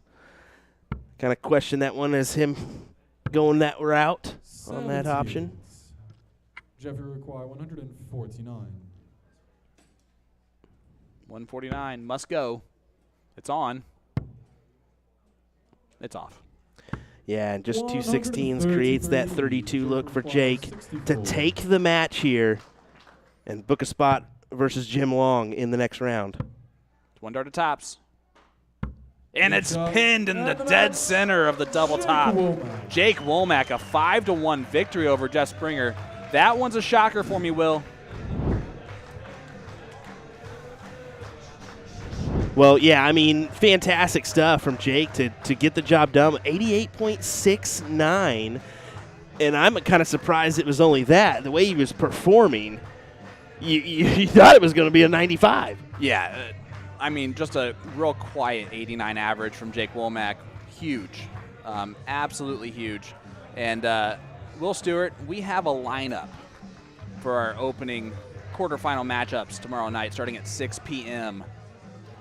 Match number 1 is going to be Jake Womack versus Jim Long. So they were the last 2 matches tonight. They're the first 2 matches that's the first match tomorrow. Then it's Jacob Taylor, Stowe Bunts, followed by Doug Boehm, Leonard Gates, and it finishes off. Match number 4 is Alex Spellman, Adam Savada. That's quite the field we have for this one, Sean. It doesn't get much better than that. That is for sure. Yeah, you know, share this around on Facebook. Let your friends know we're going to be live tomorrow on YouTube, on the PDC.TV. I mean, you don't want to miss out on this action tomorrow. What a field we have. It was almost as chalk as it could be, and Gary Mawson missed match starts to make it chalk. The 1 seed, 2, 3, 4, 5, 6, 7, and 9 seeds remain in this Continental Cup Tour Championship Finals. You can see the venue there as we run it out, and I just want to thank all of our viewers so much for watching tonight across all of our platforms and joining us live from Philadelphia, PA. Congratulations to all of those quarterfinalists that will be returning tomorrow night. We will be live tomorrow starting at 6 p.m. for the conclusion of the 2024 Continental Cup Tour Finals Championship. From Peter Cetera, L. David Irete, Jeff Good, Anthony Eugenia, and the rest of the CDC staff, thank you so much for tuning in tonight, and we will see you tomorrow.